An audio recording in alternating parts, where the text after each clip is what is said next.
Tonight, I ask you to set aside the world you know. Leave behind the glowing screens, the hum of electricity, the certainty that warmth and comfort are just a switch away. Step with me into another life, one that might have been yours had you been born 600 years ago. In this life, you are not a knight nor a lord, nor a queen cloaked in furs and jewels. You are something simpler. You are a peasant, and it is winter. Outside, the snow lies deep across the fields, smoothing every line of earth into a white, endless plain. The trees are bare skeletons clawing at the sky, their branches creaking in the wind. The river is frozen hard, the water silenced beneath a sheet of ice. The world feels hushed, muffled, as if the breath of life itself has gone to sleep. And in this silence we live, we endure, we survive. Your home is small, a hut of wattle and daub, sticks crisscrossed like a woven basket, smeared with mud and dung. It was built by hands like yours, rough and calloused, without tools of iron save for one borrowed hammer, one crooked knife. The roof above is thatched straw, brown and brittle, sagging with the weight of snow. Every gust of wind sends a shiver through the timbers. Every draft finds its way inside to nip at your skin. Step inside, and the first thing you notice is the darkness. The only light comes from a small fire pit in the center, its flames weak, sputtering against the cold. The smoke coils upward, filling the air, burning your eyes, scratching your throat. There is no chimney here, only a hole in the roof where the smoke drifts out when the wind allows it. More often, it lingers, wrapping the room in a grey haze. You cough, but you stay, because the smoke, for all its sting, is a kind of protection. It drives away pests, dries the damp, keeps the insects from breeding in the straw. Around you, the hut is bare. The floor is not wood, but earth, hard, frozen, uneven. Straw has been scattered to soften it, but the stalks are old, damp with use, mixed with crumbs of food and the faint scurry of unseen creatures. The walls weep cold air from their cracks. There is no glass in the window, only a scrap of hide stretched tight, stiff with frost. Every surface smells of smoke, animal, and damp earth. This is not comfort, but it is home. You feel the cold here in layers.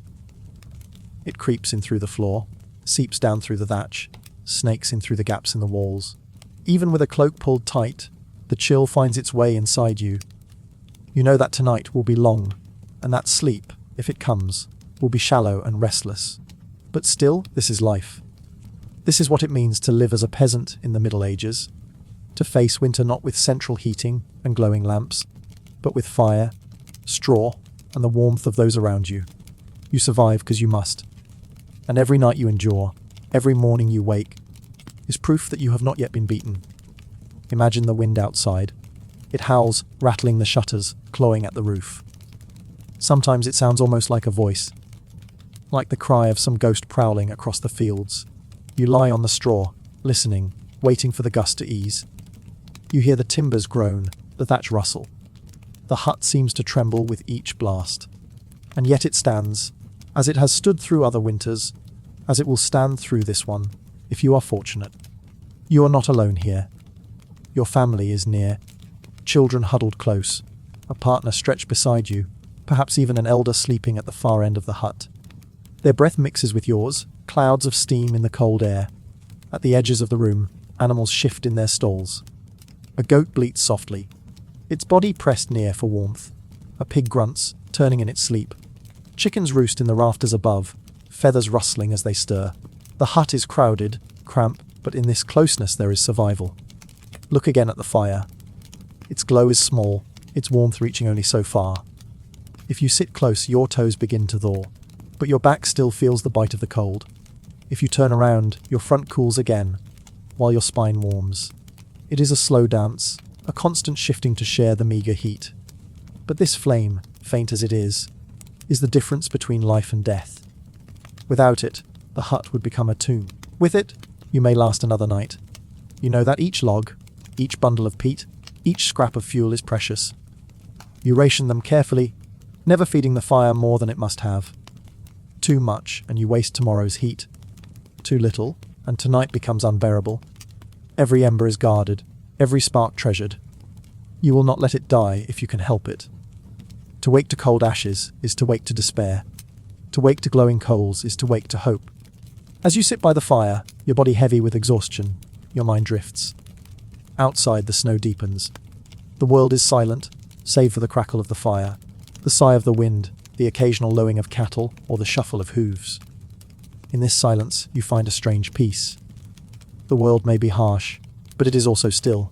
The night stretches long, but you endure it not in noise, not in chaos, but in quiet. Here, survival is not grand or glorious. It is humble, made of small acts. A blanket pulled tighter, a gap stuffed with moss, a child's hand warmed between your own. These are the victories that carry you through the night. Not battles fought with swords, but battles fought with breath, with warmth, with patience. And so the journey begins. You, a peasant in the long winter of the Middle Ages, huddle in your hut as the snow presses down, the wind howls, and the fire sputters on. The night is cold, and the cold is merciless.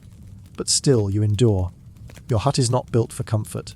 It is built for survival, and even at that, it is a fragile attempt. By day you labour in the fields, your hands red and raw, your back bent beneath the weight of toil. But by night, you return here, to these walls of mud and straw, this thatched roof sagging under the snow, this floor of hard, frozen earth. This is not a home as you know it today. It is a shelter against the storm, barely enough, yet all that stands between you and the killing frost. Look at the walls. They are thin, woven from sticks, plastered with clay and dung. You can trace the crisscross of the wood beneath the hardened mud, the lines where hands smoothed it years ago. But winter has no respect for such efforts. The clay cracks, the straw loosens. Through every seam, the wind pries and whistles. Sometimes, on the coldest nights, you hear it rushing through the gaps like a living thing, searching for you, reaching icy fingers to steal away your warmth. When the wind howls loudest, the walls shudder. They do not feel like protection, but like paper waiting to tear. You stuff moss into the cracks, wedge scraps of cloth, where you can even smear fresh mud when it is warm enough to fetch from outside. Still the drafts return, slithering down the walls, pooling around your feet, sneaking into your bed of straw. It is a battle you cannot win, only slow, only delay. Lift your eyes to the roof. The thatch, laid thick in summer, is now heavy with snow. Its edges sag, water dripping when the thaw begins, freezing again at night into long, sharp icicles that hang like teeth from the eaves. In the dark, you listen to the creak of timbers, the muffled collapse as snow slides down in heaps. Sometimes the thatch gives way. A hole yawns open, letting in flakes, letting in rain. You patch it with bundles of straw, with anything you can find, but the fear never leaves you. That one night, under the weight of a storm, the roof will fall. And then there is the floor. Beneath your feet, there are no planks, no rugs, no stone tiles to keep out the damp. Only earth, the very soil of the world, trodden flat, dark with ash and straw. In winter it freezes solid, as hard as stone. Cold seeps upward through your soles, your bones into your very marrow. Straw is scattered to soften it, but straw flattens, dampens, grows mouldy. Sometimes you replace it, throwing fresh rushes or hay over the old, but rarely do you have enough to clean it all away. Beneath the new, the old remains rotting, alive with insects. At night, you hear the faint rustle of movement under your bedding, and you learn not to think about it too much. The hut is alive with sound, though not always welcome ones. The walls groan in the wind, the roof creaks as it shifts, animals stir in the shadows. Mice skitter across the rushes, bold enough to dart near the fire when scraps fall. A rooster coughs in the rafters, confused by the glow of flame. The pig by the door snorts, restless in its sleep. The goat stirs, its hooves scraping against the floor. Even in stillness, the hut is never truly silent. And yet, silence has its own dangers. When the wind drops and the night grows still, you hear the quiet cold pressing against the hut. It seeps in like water, invisible, unstoppable. You feel it creep across your skin, slip beneath your clothes, settle into your chest. You pull your cloak tighter, huddle closer to the fire. But the cold is patient. It does not hurry. It will wait all night if it must. Sometimes the hut feels like a trap. There are nights when smoke refuses to rise, when it clings low to the rafters, filling your lungs, stinging your eyes. You cough, you wheeze, and still you cling to the fire, because without it, you will not last until morning. There are nights when the wind forces its way, in so fiercely that your cloak flutters indoors, as if you were outside. There are nights when the snow piles against the door, sealing you in until dawn. The hut is not safe. It is only safer than the world beyond. Still, this fragile place is where life continues. Here you eat, sleep, speak, dream. Here children are born, elders pass, stories are told by the faint glow of the fire. Here laughter sometimes rises despite it all. A jest about the goat. A tale told by a grandparent, half true, half fantasy. A song hummed into the darkness, warming spirits even when bodies remain cold. In these small ways, the hut is more than earth and straw. It is hope stitched together, fragile and thin, but real. You remind yourself, as you lie on your bed of straw, that countless others have lain here before you. Generations have endured winters in huts like this, walls trembling, roofs leaking, floors frozen. And they survived, not because the hut was strong, but because they were stubborn. Because they endured, night after night, breath after breath, until spring returned. The hut will not keep you warm, not truly, but it will keep you alive, and in the medieval world, that is enough. The cold is not only an absence of warmth, it is a living force, an ever-present adversary. Step outside into the night and you feel it wrap around you, not like a cloak, but like a grasping hand. Step back inside the hut, and you discover it has followed you, pressing itself into every gap, seeping into the walls, curling across the floor, waiting in the corners of the room like a patient predator. You know it well by now. Every peasant does. The cold is not something you encounter once and overcome. It is something that tests you daily, hourly, minute by minute. It whispers in your lungs, it nips at your skin, it slows the beat of your heart, and if you are careless, if you let your guard drop, it claims you, quietly and without ceremony. The first warning comes in your breath. You see it as a cloud before you, small puffs of white in the dim air of the hut. Each exhale feels like surrender, heat stolen and cast away into the night. Even when you are indoors, the air you breathe cuts sharp and dry, chilling your throat. You learn quickly not to gasp, not to draw it deep into your chest. Children are taught early breathe through the nose, not the mouth. Breathe slowly, shallowly. Let the air warm in the passage before it reaches your lungs. For one breath of icy air taken too quickly can be the beginning of sickness. And in these times, sickness is a shadow as deadly as the cold itself. Then the cold moves into your fingers. The skin begins to sting, then ache, then turn numb. It is a cruel trick. First pain, then relief, then nothing. You flex them, rub them together, blow warm air into your palms, anything to remind yourself they still belong to you. Tools slip from stiff hands. Threads refuse to be tied. The smallest task becomes clumsy and slow. By morning, the cracks in your knuckles bleed. You wrap them in cloth. You smear them with tallow, but nothing halts the ache. Your feet follow the same path. Layers of wool and rag, stuffed into wooden clogs or leather shoes if you are lucky, cannot stop the ground itself from leaching heat from your bones. The earth beneath you does not forgive. It draws the warmth from your body without pause. By nightfall, your toes sting, burn, then dull into heavy lumps. Each step feels distant, as if your feet no longer answer your command. You know the stories. Neighbours losing toes, men returning from the fields limping, women waking to find flesh blackened, no longer living. Frostbite is not rare. It is expected, and yet you walk because you must. The cold does not stop with hands and feet. It creeps inward.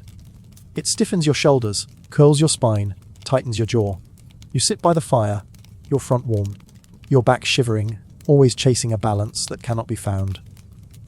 You draw your cloak tighter, add another tunic, pull a hood over your head, but the cold still finds its way inside. You sleep wrapped in layers, pressed between bodies, yet still it seeps into your bones, leaving you stiff and sore when you rise. Sleep itself is never easy. You lie on straw flat and thin, listening to the wind howl through the cracks in the hut, feeling the draft slide across your skin.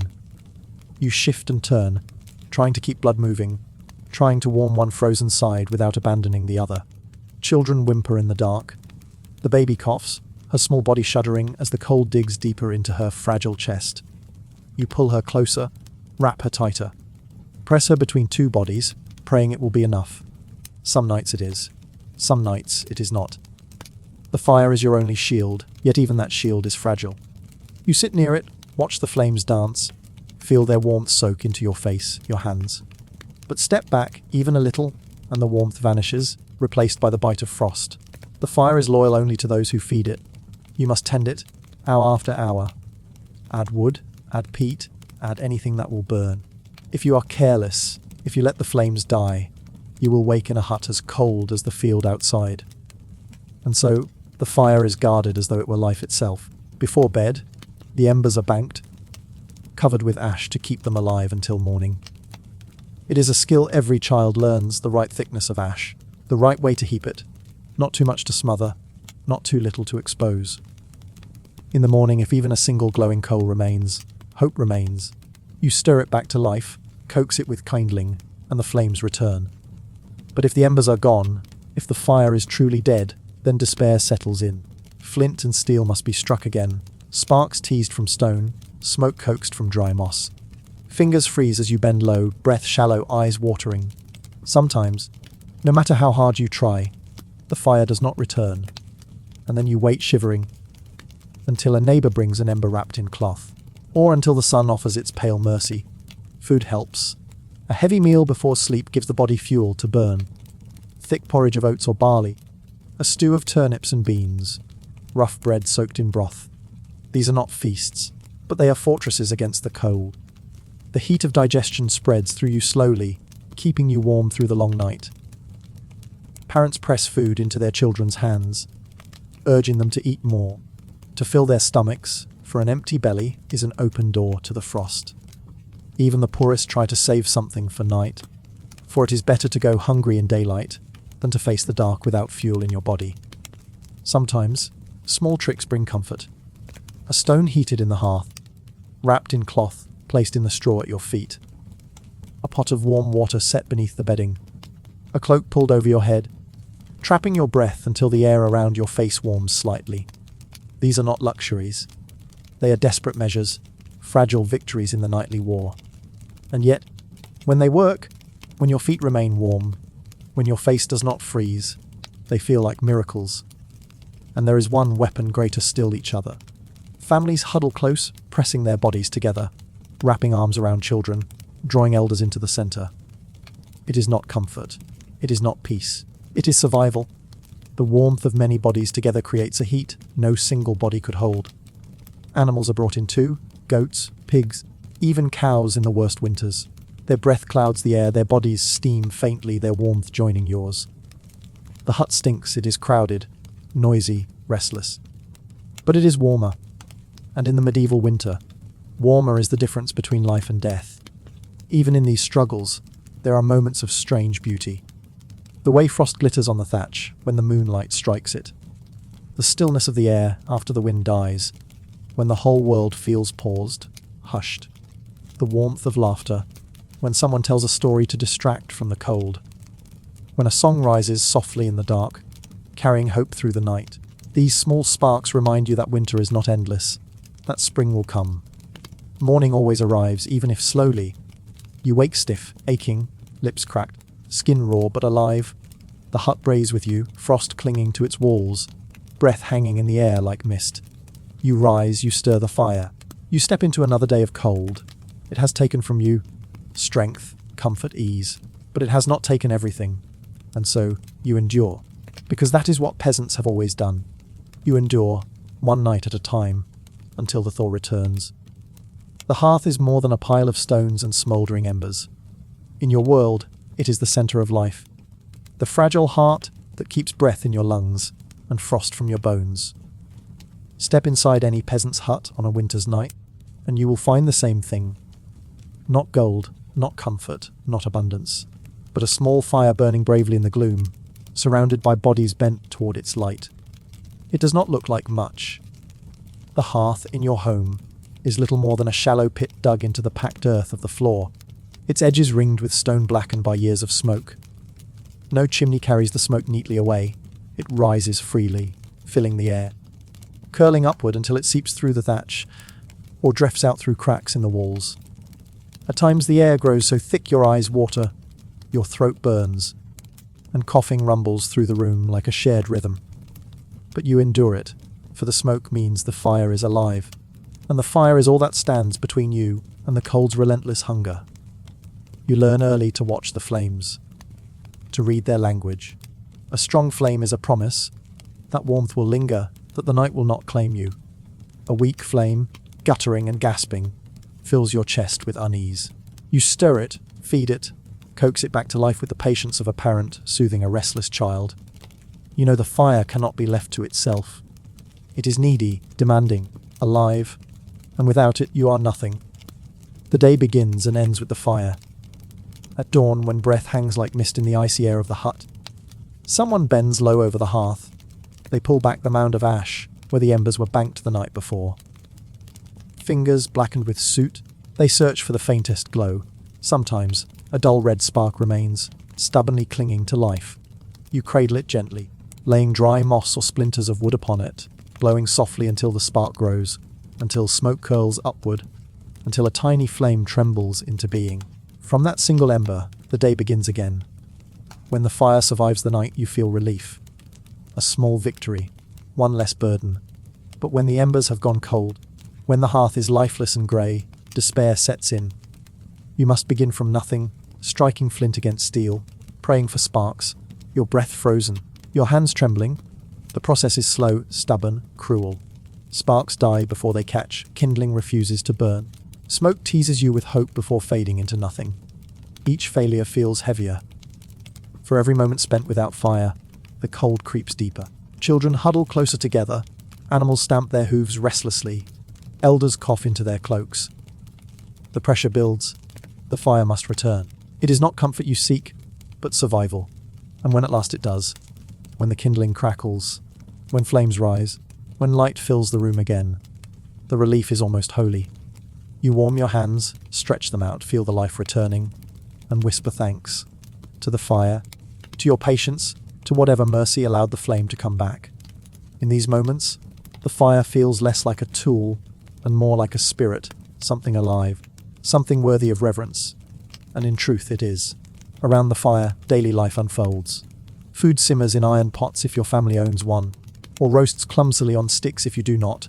Smoke curls around meat and roots, seasoning them with bitterness and ash. Bread, flat and coarse, bakes against the stones. Thin gruel bubbles and spits, filling the air with its humble scent. There is no feast, no bounty, but even the simplest meal feels rich when it is warm. Children sit closest, their faces glowing in the firelight, their hands stretched toward the flames. They watch the sparks fly upward, eyes wide with a wonder that does not fade. For even as you grow older, the sight of fire never loses its magic. It flickers and dances, always changing, never still. The fire becomes entertainment, teacher, companion. Stories are told around it. Voices rising and falling with the crackle of the logs. Shadows leap and sway on the walls, acting out dramas that fuel children's imaginations. In a world without books, without parchment, without paintings, the fire becomes your storyteller. The hearth also binds the family together. On bitter nights, everyone drifts toward it, drawn like moths. Elders lean close, rubbing their hands, sighing as warmth sinks into their aching bones. Mothers nurse infants by its light, shielding tiny faces from the draught. Men return from the fields, stamping their feet, shaking snow from their cloaks, and collapse gratefully by the fire, silent except for their tired breaths. Even the animals wander near. Dogs curl at the edge. Goats shuffle into the glow. Chickens roost nearby, their feathers fluffed against the chill. The fire does not belong to one person. It belongs to all, a shared treasure, a fragile miracle everyone depends upon. But it is not without danger. The flames are greedy, eager to consume more than you intend. A spark lands on straw and smoulders, threatening to devour the hut itself. Smoke chokes the air, leaving children wheezing, their small chests rattling with coughs. Burns are common. A child too eager reaches into the flame. A tired hand slips while stoking the coals. A garment catches. Fire is life. But it is also always death waiting in the corner. You live with that truth every day. And so rituals form around it. You bank it carefully each night, covering the embers with ash, murmuring quiet prayers that they will survive until morning. You teach the children to respect it, to never turn their back too long, to always keep kindling near. Some whisper blessings as they strike flint and steel, offering words to saints or to nameless spirits of warmth. The fire is not just physical, it is spiritual, woven into the rhythm of life itself. The hearth is also a kind of stage. Around it, joy flickers even in the depths of winter. After supper, when the day's work is done and darkness presses in, stories fill the room. Grandparents recall tales of saints and heroes, weaving lessons into their words. Children giggle at simple jokes, clap their hands at familiar endings.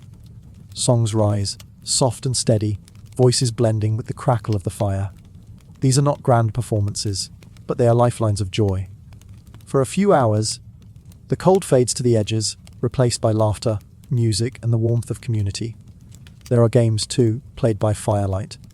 Pebbles shuffled in hands, riddles exchanged, guesses made. Children trace pictures in the ash with sticks, pretending they are great artists, even as the marks vanish with the next gust of wind. Adults smile, remembering their own childhoods, and for a moment, the hardships ease. These small moments matter. They are the difference between enduring winter as punishment and enduring it as life. When the flames burn low, silence often settles. The family lies down, layering cloaks and straw, keeping the fire within sight. Someone is always half awake, rising to add fuel, watching the embers, unwilling to risk letting it die. Through the night, the fire breathes with you, sometimes strong, sometimes weak, always fragile.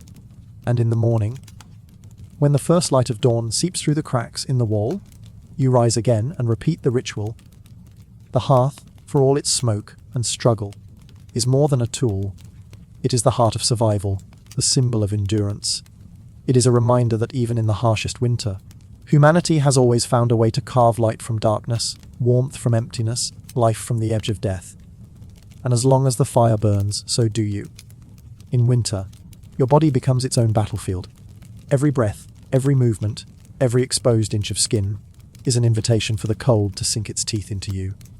And so, you armor yourself not with steel or chain mail, but with cloth, layer upon layer, however rough, however scratchy, however meager.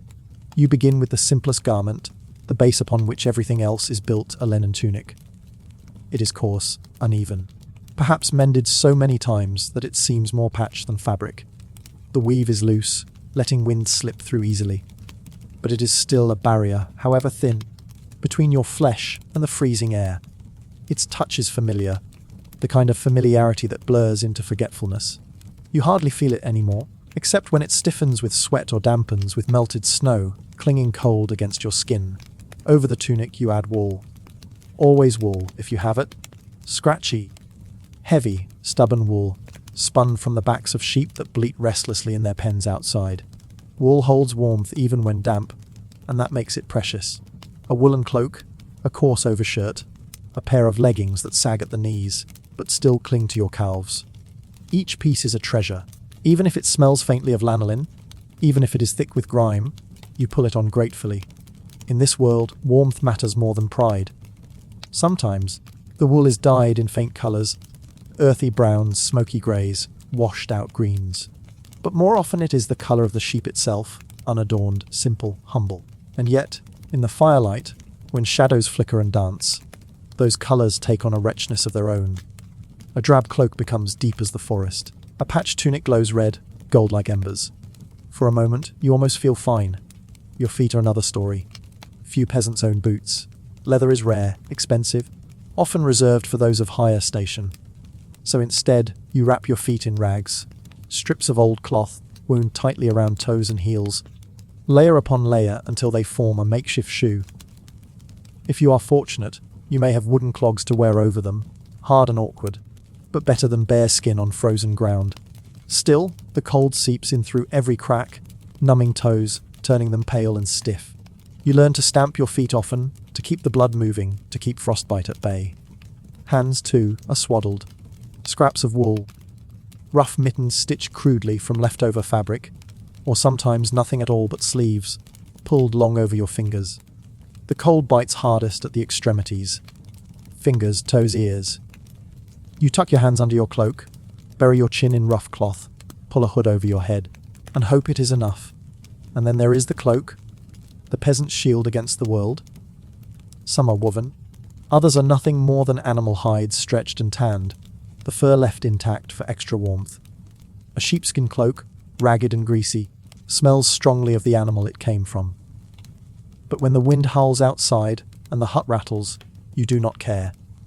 You pull it around your shoulders and hold it tight, feeling its weight like a comfort. It is less clothing than companion, a second skin that grows more familiar with each passing year.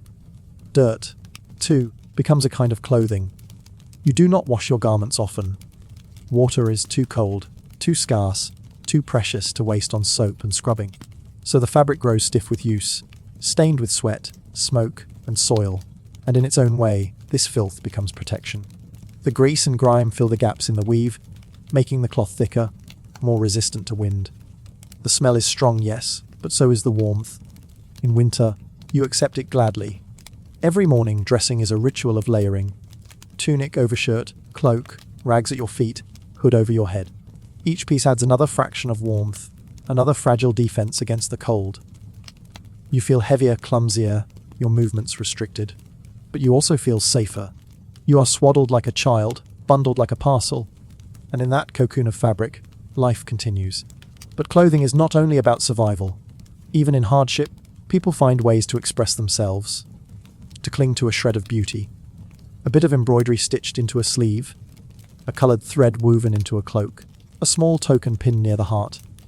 Women braid ribbons into their hair, men tie cords around their waists. Children laugh when they find bright scraps of cloth to wrap around their arms. These small flourishes are gestures of defiance, proof that even when the world seems nothing but cold and hunger, there is still room for joy, for pride, for identity. Clothing is also inherited. The tunic you wear may have belonged to your father, the cloak to your grandmother. Garments pass through generations, mended again and again, until they are more patchwork than fabric. Each stitch tells a story. Here is where the wool tore on a thorn bush. Here is where the sleeve ripped in the fields.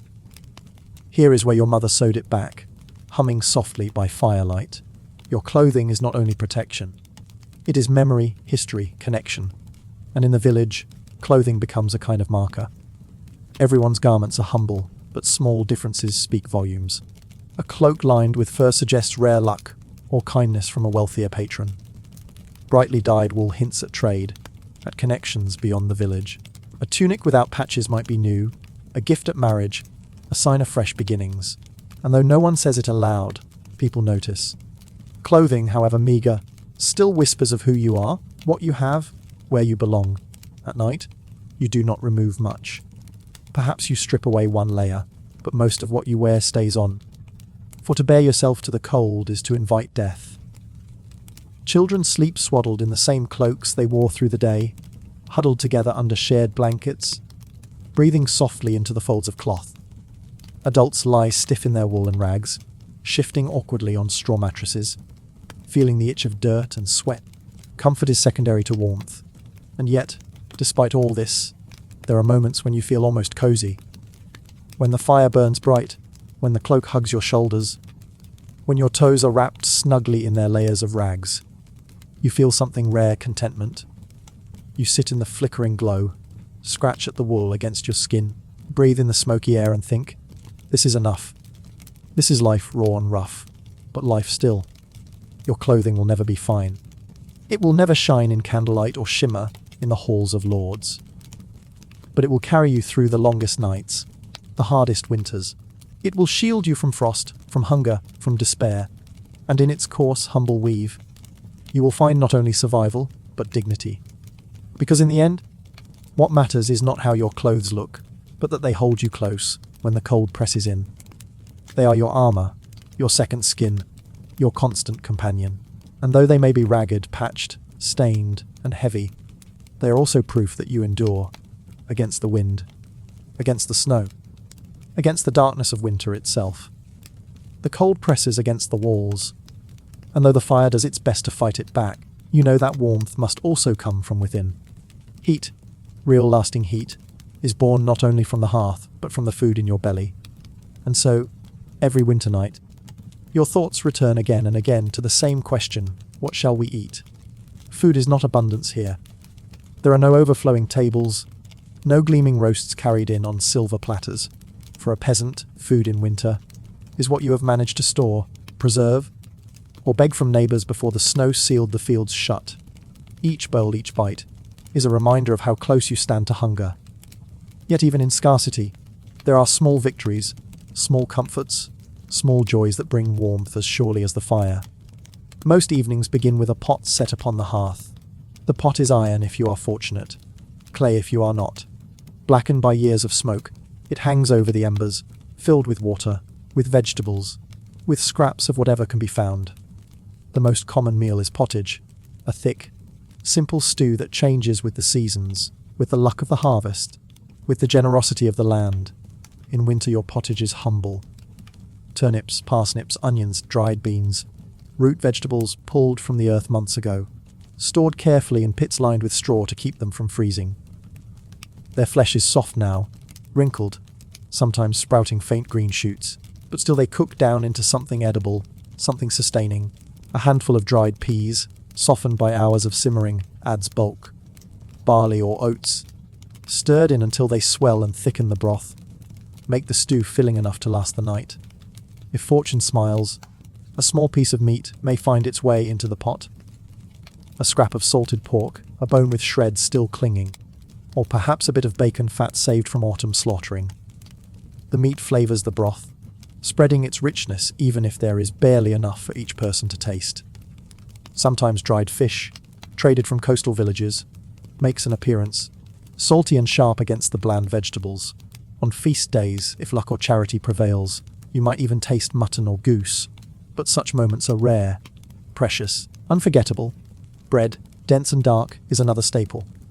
It is not the white, fluffy bread of kings and monasteries, but coarse rye or barley bread, baked hard, often sour, sometimes so heavy it feels more stone than food.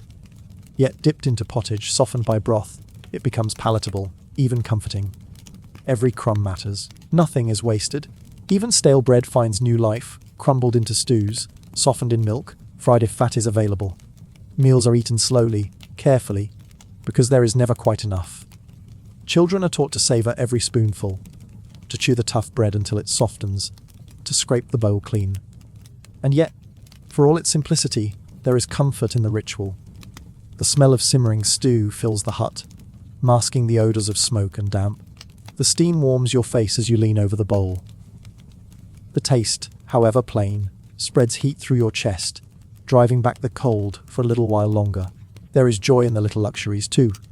A pinch of herbs dried in summer, thyme, sage, parsley, dropped into the pot transforms the flavour, reminding you of warmer months. Garlic, sharp and pungent, both flavours the broth and carries the promise of health. Honey, rare and treasured, sweetens porridge or is stirred into ale on festival nights.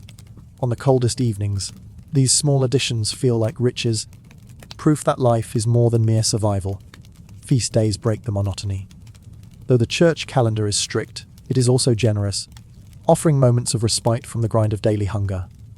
On Christmas or the feast of a saint, the village may gather for something greater, a roasted pig, a goose stuffed with herbs, fresh loaves of bread baked in the communal oven, even pies filled with minced meat and fruit preserved in honey. Children laugh, faces smeared with grace, while adults drink ale until the smoke of hardship lifts for a night. These moments of plenty linger in memory, carried like warmth through the long, lean weeks that follow. All itself is a constant, though thin and weak. It is brewed from barley and oats, drunk more for safety than for pleasure, for water alone can be treacherous. It is cloudy, sour, and sometimes carries the flavour of the wooden casks in which it was stored. Yet it warms, it fills, it comforts. On rare occasions, stronger ale or spiced wine appears, and laughter rises quicker, louder, filling the smoky air.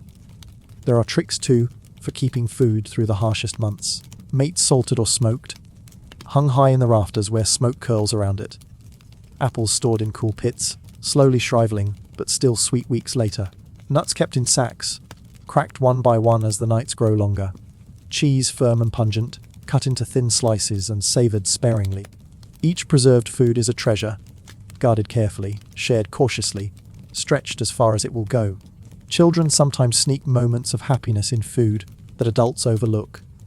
A carrot gnawed raw, sweet against the tongue. A crust of bread crisped by the fire until it crackles. A cup of warm milk fresh from the cow, frothy and rich, shared before the rest is churned into butter. These small indulgences sparkle like jewels in the grey tapestry of winter days. And when hunger bites hardest, when the stores run low and the stew grows thin, there is still solidarity. Neighbours share what they can. A sack of beans, a joint of meat, a jar of lard. A family with nothing left may be invited to another hearth, fed from another pot, for in the village, survival is communal. To let one family starve is to weaken all. And so, bowls are passed, portions are stretched, and though hunger never vanishes, it is held at bay together. Food is more than sustenance here. It is memory, ritual, connection. The taste of pottage is the taste of generations, each spoonful carrying the echo of those who stirred the same pot long before you. Bread, humble and dark, is not only nourishment but symbol. The daily bread prayed for each morning and celebrated each time it appears on the table. Even in scarcity, even in hardship, food is what binds life together, what anchors hope in the darkest nights. And so, as the cold deepens outside and the snow piles higher against the walls, you gather near the fire. The pot simmers, the bread softens in broth, the children laugh at a joke told between spoonfuls, and for a moment, the winter feels less cruel.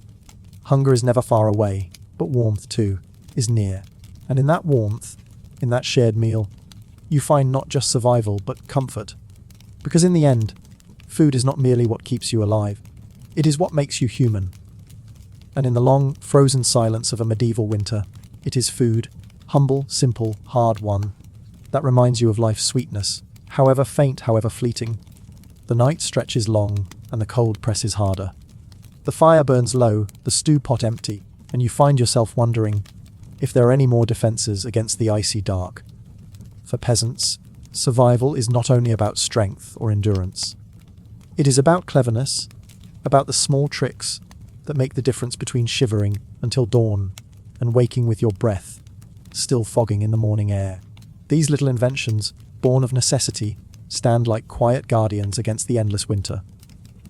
One of the simplest, and yet most treasured, is the heated stone. Imagine this: as the last of the evening meal is cleared, someone takes a smooth, flat rock from near the hearth and pushes it into the glowing embers. There it sits, slowly turning red at its heart, gathering the fire's heat deep inside itself. When it is hot enough, almost too hot to touch, the stone is pulled out with tongs or a stick, wrapped in cloth or old rags, and carried carefully to the straw bed. Slipped beneath the hay, or placed at the foot of the pallet, it radiates its warmth for hours, a silent comforter in the frozen night. Of course, it is not without risk. Wrap the stone poorly, and it may scorch the bedding. Handle it carelessly, and it may burn the skin. And yet, when done properly, the heated stone is a miracle. It turns a bed of straw and cold cloth into something almost welcoming. Children sigh with relief as their toes press against its warmth. Elders groan with gratitude as stiff joints soften under its gentle heat.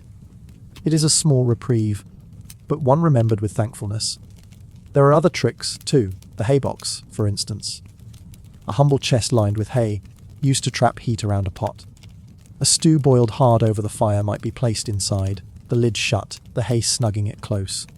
Hours later, when it is opened, the food is still warm, sometimes even still cooking in the trapped heat. It saves fuel, it stretches the fire, and on nights when tending embers is exhausting work, it ensures that supper does not grow cold before the family has finished eating. But beyond food, the same idea is applied to warmth itself. Heated stones wrapped in cloth might be tucked into hay for longer insulation, their heat lasting deeper into the night. Clothing itself becomes a tool when used wisely. You would never think of a cloak as more than a garment, and yet peasants know how to turn rags and scraps into layers that trap precious heat. Wool, though coarse and scratchy, is the greatest treasure, for it holds warmth even when damp. Cloaks doubled, tunics layered, stockings stuffed with straw cloth, all combine into a kind of armour against winter's siege.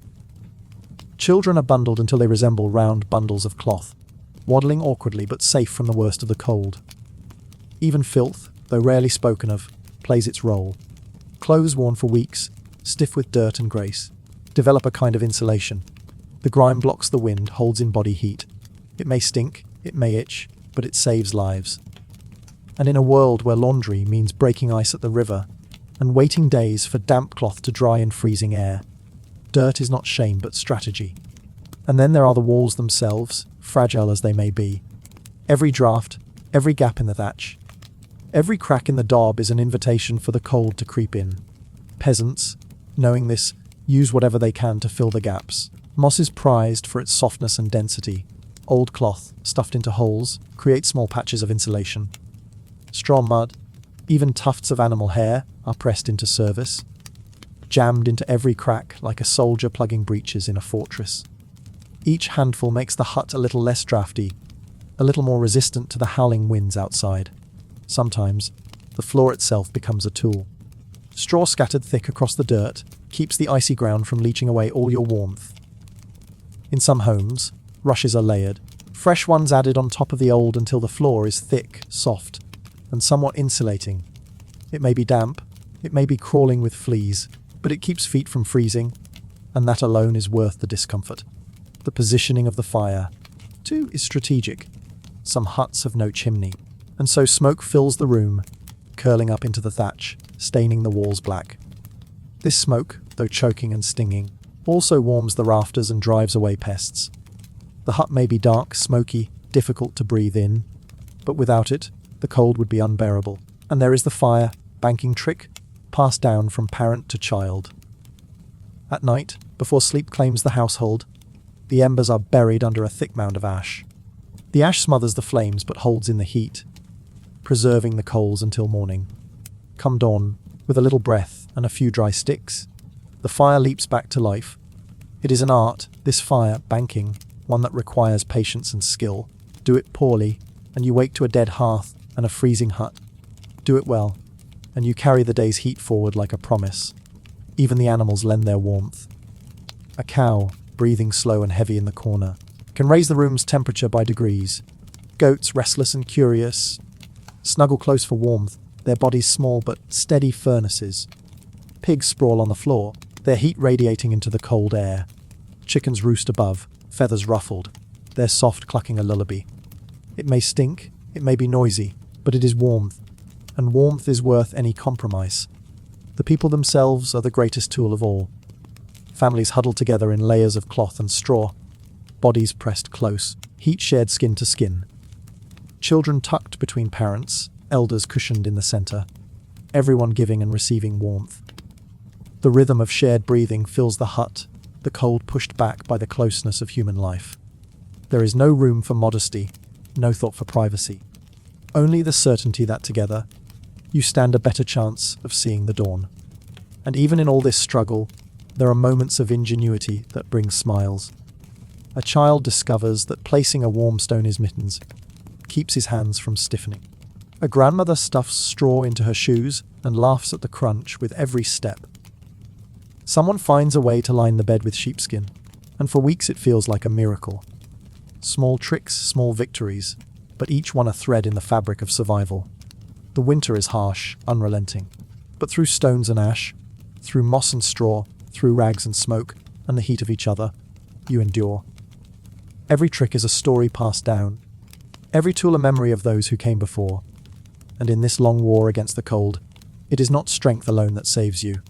It is cleverness, patience, and the will to keep finding warmth where none seems to exist. Night falls early in winter. The last pale light fades before you are ready for it, leaving the world outside in heavy silence. In summer, evening is a time of laughter and chatter, of work that continues until the stars prick the sky. But in winter, once the sun sinks, the village surrenders to the dark. Lamps are too precious, candles too rare to waste. The fire becomes the single eye of the house, glowing, flickering, keeping the blackness at bay. You know the pattern well. Supper is eaten early, a thick stew or porridge if fortune has been kind. Sometimes only bread if the day was lean. The pot is scraped clean, the last bites pass to children, and then all attention turns to the hearth. No one can afford to let it die. The older children are set to gathering sticks, the youngest sent to fetch handfuls of straw. Adults take turns poking at the logs, spreading the embers, banking the fire under careful mounds of ash. The fire is not just warmth, it is survival. To wake and find it dead is to wake to disaster. The night does not belong to sleep alone. Families divide the hours. One or two keep watch near the fire, while the rest huddle together in the straw bed. A child may nod off sitting cross-legged, head bobbing toward the embers, but a sharp nudge or whispered scolding pulls them back to wakefulness. An elder with stiff bones may sit beside the hearth, eyes half closed, but their hands still steady enough to stir the coals when needed. Then, when they can no longer keep their eyes open, another takes their place. It is not an official system, no orders shouted, no rules written. It is simply the way things are done. Shifts of wakefulness ripple through the night, a pattern as old as the huts themselves. Everyone does their part. Even the smallest children learn to blow gently on embers, to feed the fire a sliver of kindling without smothering it. It is a skill passed down like language, like prayer. While some sit guard, others try to rest. Beds are not the feathered comforts of lords and ladies. They are sacks of straw, spread thin on rough wooden frames, or laid directly on the dirt floor. The straw crackles with every turn, sharp stalks poking through thin cloth to prick the skin. But it is better than the frozen ground. Families lie pressed together in a single heap, bodies layered like blankets, warmth shared by necessity. Elders in the middle, children tucked between parents, stronger adults on the outside. Privacy does not exist. Dreams and snores mingle. A cough in the night startles everyone awake. A child whimpers, and half the family murmurs reassurance. If one shifts too much, another is pushed toward the wall, into the drafts that snake in through the gaps. It is not always peaceful, but it is the only way. Alone, the cold is unbearable. Together, it is survivable. The animals stir too. A pig snorts near the door. Chickens shuffle on their roosts, feathers rustling like dry leaves. A cow's warm breath fogs the air as it shifts in its corner. Their presence is another layer of life, another barrier against the emptiness of the night. It may be noisy, it may be foul-smelling, but each creature is another hearth in the battle against frost. Conversations are soft, if they happen at all. A parent hums to lull a restless child. Someone whispers a story from memory, a tale told by firelight countless times before. Myths, saints' lives, scraps of history passed down in words rather than books. The fire flickers, shadows dance on the mud, plastered walls, and in those moments the night feels almost gentle, almost kind. Prayers are whispered too. Before lying down, families cross themselves, asking for God's mercy through the night. A quiet plea that the fire hold, that no sickness take root, that no one fail to wake come morning. Some sprinkle blessed salt at the threshold. Others trace small signs in ash, symbols against unseen spirits that might creep in with the wind. Faith is as much a blanket as wool or straw, covering hearts in a fragile warmth. Sleep comes in fragments. You doze for an hour, then wake with a shiver. Someone shifts, the straw rustles, the fire pops. A faint draught slaps against your cheek, and you pull your cloak tighter. Another hour passes, shallow and uncertain. Then it is your turn to rise. Your body protests, but you shuffle toward the hearth, kneeling on the dirt, coaxing the fire back to life. You stir the coals, breathe gently, add a stick, then another. The flames catch flare, and once again the hut glows with fragile light. Behind you, the others sigh in their sleep, unconsciously grateful. Sometimes you notice the small hours of joy tucked into the night. A child's laughter at a funny dream mumbled aloud. A grandmother telling a story so absurd that even exhaustion cannot smother a smile. A father humming a tune remembered from his own youth, low and steady, until half the family drifts off in rhythm. The cold may gnaw at your bones, but in those small moments of closeness, warmth lingers. The routine repeats, night after night. Cook, eat, bank the fire, take turns tending it, huddle together in straw, whisper prayers, drift into shallow dreams. It is not comfort as you know it now. It is survival disguised as routine, struggle wrapped in familiarity. And yet, through that rhythm, life continues. Every ember stirred, every whispered story, every shared breath in the dark is another step toward dawn. The cold may own the night, but the people own their persistence. And so the hours pass. And so another day is reached. Not every night was sorrow, not every day was survival alone. Even in the coldest winters, Life carved out spaces for joy. Against the endless frost, against the long hunger, the people found ways to laugh, to sing, to forget for a moment the weight of survival. For what is life without those fragile sparks of happiness, even in the hardest of times? You see it most in the gatherings. When food is scarce, families do not always withdraw into silence. Sometimes they come together, neighbors joining under one roof, sharing what little they have. One house provides bread, another brings a jug of old brewed from barley harvested in better days. A stew is made in a single pot, and though the servings are small, the company makes it rich. The sound of voices, of laughter, of shared stories fills the smoky air. For a few hours the cold feels further away. Music is never absent for long. A reed pipe or a crude fiddle, a drum made from stretched hide. These simple instruments carry songs that have echoed across generations. Children clap along, elders hum the old melodies, and the rhythm works its way into tired bodies, loosening stiff hands and feet. There is dancing too, even on dirt floors, even in crowded huts. The movements are clumsy, the steps uneven, but the joy is real. Breathless laughter rises, cheeks glow with warmth that no fire alone could bring, and for those moments the winter night becomes alive with more than survival. Even small customs brighten the weeks. On feast days, when the church bells ring across the snow, people gather despite the bitter air. They kneel in cold chapels, candles flickering against stone, voices lifting together in hymns. Faith becomes celebration, and though the liturgy is solemn, the gathering afterwards is not. Bread is broken, songs are sung, and children run through the snow with flushed faces, their shouts ringing like bells. There are games too, simple but cherished. Stones tossed onto the frozen ground, sticks used for makeshift contests, riddles shared aloud by the fire. Even the act of storytelling becomes a game. One voice begins, another interrupts, the tale grows longer, stranger, until everyone is laughing at the absurdity of it. The stories themselves are old, passed from parent to child, but each telling is new, reshaped by the imagination of the moment. Joy hides in smaller corners as well. A child finds delight in the warmth of a calf's breath against their cheek.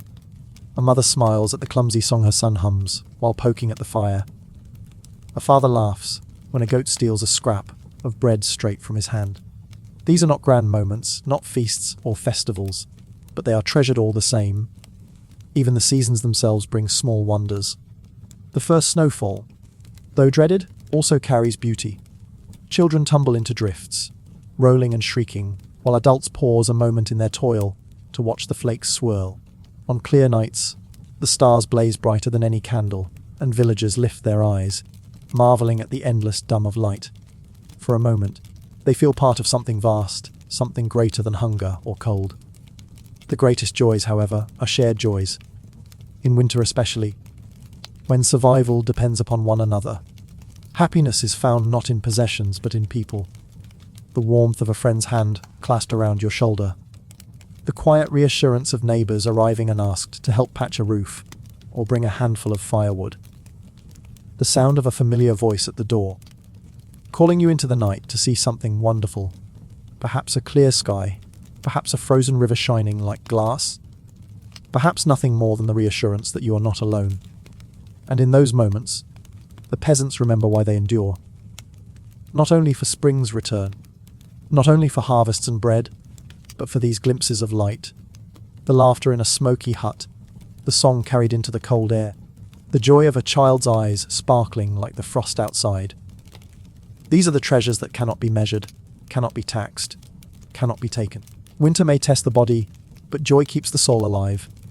And even in the hardest nights, there is always a story, a song, a shared smile waiting to remind you that survival is not only endurance. It is also hope. When the fire burns low and the wind presses against the walls of the hut, fear creeps in with the cold. It is not only the frost that threatens you in the night, but the unseen, the unknown, the things whispered about in quiet voices when the children are supposed to be asleep. And so, against that darkness, you reach not just for wood and wool, but for faith, for ritual, for every fragment of belief passed down through generations. Before lying down to sleep, there are prayers. They are short, simple, but spoken with a weight born of need. You cross yourself, tracing the sign with stiff fingers, and murmur the familiar words. Half whispered so that the children hear, half chanted so that the shadows themselves might retreat. Sometimes the whole family prays together, voices overlapping, uneven, yet united. A plea rises into the smoky rafters protect us from the cold, from hunger, from the illness that steals breath in the dark hours. The saints are called upon as if they are neighbours who might lend a hand. Saint Blaise, protector of throats, is remembered when the cold air bites deep into the chest. Saint Nicholas, patron of the poor, is invoked when cupboards grow bare. Saint Bridget is asked to bless the hearth, to keep the flames alive until morning. Each prayer is a thread woven into a blanket no one can see, yet everyone feels draped across them. But faith is not only prayers. It is actions, gestures repeated without fail. Ash from the hearth is sprinkled at the threshold to keep evil spirits from slipping inside. A sprig of dried herbs, saved from the autumn fields, hangs over the door. Its scent long faded, but its power still trusted. Children are taught to spit lightly on the floor before bed, not out of rudeness, but to ward off the restless souls said to wander in winter's nights. The walls themselves carry protections. Crosses etched into the daub. Circles drawn with charcoal near the window. Marks that are half symbols of the church, half relics of older times, when nature itself was prayed to for mercy. These charms are not spoken of often, but they are never neglected. Better to keep them fresh. Better not to tempt the unseen. Superstitions seep into every part of life. If the fire crackles too sharply, it is said a storm is on its way. If an owl hoots near the village at night, some whisper that it carries warnings of sickness. A dog howling in the distance can unsettle even the most practical of men, for everyone knows it may be a sign of death approaching. You do not dismiss these things, not when the world outside already feels so fragile. Better to nod, to believe, to perform the little rituals that might tip fate in your favour. In the long hours, when sleep comes only in fragments, charms and chants fill the silence. A mother murmurs a lullaby that is half prayer, half song. Its words promise angels at the bedside, warmth in the marrow, spring at the end of the frost. The children drift towards sleep believing those angels truly hover above them. Perhaps the parents believe it too, at least enough to quiet their own fears. At times, the night itself feels alive. Shadows ripple across the walls, shapes form in the smoke curling upward. It is easy to imagine spirits lingering, watching, waiting. The creak of the roof, the cry of the wind, the groan of timbers. All are voices if you let them be. That is why charms are important. Why prayers are repeated until lips move without thought. They anchor you, reminding you that though winter is cruel, heaven still listens. And in the morning, when the fire still smoulders, when you wake with all your family beside you, there is a deep breath of relief. The charms, the prayers, the whispered rituals, they worked. Whether by divine mercy or simple habit, another night has been endured. Gratitude spills into another prayer, this one softer, lighter, given in thanks rather than fear. Faith, in these winters, is more than belief. It is armour. It is hope. It is the unseen fire that warms the spirit when the body shivers in the dark. Without it, the night would be unbearable. With it, you endure. Hunger is a constant companion in winter. It sits quietly in the corner of the hut, waiting, reminding you of what is gone. The fields outside lie barren, the last sheaves of grain long since gathered, the roots already dug from the earth. What you eat now is not fresh, but what you manage to preserve, to save, to stretch across the months of frost. And so every meal is both survival and prayer. At dawn, when the fire has been coaxed back to life, the first meal of the day is little more than a bowl of pottage. It is a thick, rough stew, barley if you are fortunate, oats more often, boiled slowly with water until it swells. Into this, you toss whatever can be spared. A chopped onion dried on the rafters, a strip of salted pork if there is any left, perhaps a handful of beans or a pinch of dried herbs saved from the summer. The flavour is simple, earthy, but the warmth is what matters most. Each spoonful is a defence against the cold, each swallow a reminder that the family will live through another day. Bread, too, fills the table, though it is coarse, heavy, and dark. It is baked from rye or barley, sometimes mixed with peas or beans to stretch the grain further. Wheat is rare, too precious for the likes of peasants, and if it appears at all, it is a luxury tasted only at feasts or in the Lord's hall. Your bread is dense, filling more than flavorful, and though it grows stale quickly, nothing is wasted. Stale bread is soaked in broth, crumbled into stews, fed to animals if all else fails. Every crumb has value. There is all brewed not for merriment, but for necessity. Water, drawn from streams or wells, is not always safe to drink. Brewing turns it into something steadier, something that keeps through the weeks. The ale is weak, often little stronger than water itself, but it is nourishing, filled with grain, and even children drink it. On special days, when more grain is used or when honey is added, the taste deepens, and for a brief while, the cup feels like a gift. Preservation is everything. Meat is salted until it grows stiff, fish smoked until it darkens and curls. Roots like turnips and parsnips are stored in pits dug into the frozen ground, covered with straw to keep them from rotting. Cabbages are hung or buried, hardy enough to endure. Apples shrivel but still sweeten stews. Nuts are cracked one by one, carefully rationed. Everything is planned, every storehouse checked, every cellar scraped. Waste is unthinkable, for the winter is long, and no one knows how long the larder must last. Hunger, when it presses too sharply, forces invention. Bones are boiled until they surrender the last of their strength, giving broth to sip. Old crusts of bread are fried in animal fat, turning stale food into something warm and sustaining. Even weeds pulled from beneath the snow may find their way into the pot. It is not about flavor. It is about filling the stomach, quieting the ache, finding strength enough for the next day's labor. And yet, even in this scarcity, there is joy. Feast days, scattered across the winter calendar, bring with them rare indulgence. On Christmas, if fortune allows, a goose may roast on the hearth, the fat dripping and spitting as it turns, its scent filling the hut with a richness that makes mouths water before the first bite. At Epiphany, sweet cakes are shared, dense with honey, or spiced with a pinch of cinnamon traded from distant lands. Even Lent, with its fasting, carries moments of ritual meals, fish eaten with solemnity, bread baked with care. Food is more than sustenance. It is memory, comfort, identity. When neighbors gather and share their stores, the taste is richer not because of the ingredients, but because of the company. A pot of thin stew feels thicker when eaten with laughter. A crust of bread tastes better when broken in half and placed in another's hand. And in the deepest heart of winter, when the snow buries the village and hunger gnaws sharper than ever, the dream of spring is flavored with food. You imagine the first shoots of green, the sweetness of fresh peas, the crispness of apples plucked straight from the tree. You think of the harvest to come, the granaries filled again, the joy of bread warm from the oven, soft and steaming. Those thoughts are sustenance too, keeping the spirit alive when the body weakens. Each meal is a ritual, each mouthful a reminder of the thin line between famine and survival. But it is also a reminder of resilience, of the ways people endure together. For in the taste of simple pottage, in the rough crust of barley bread, in the shared cup of all passed hand to hand, there is strength. Not the strength of armies or lords, but the strength of peasants who, winter after winter, find a way to live. Winter is not idleness.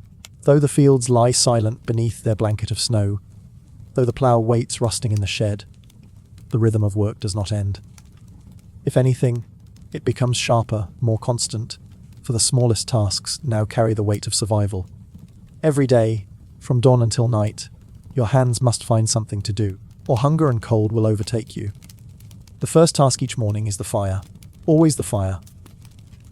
You crouch low, coaxing the embers buried beneath the ash, breathing life back into them. A flicker, a glow, and with enough kindling, flames rise again. Without this ritual, the day would not begin.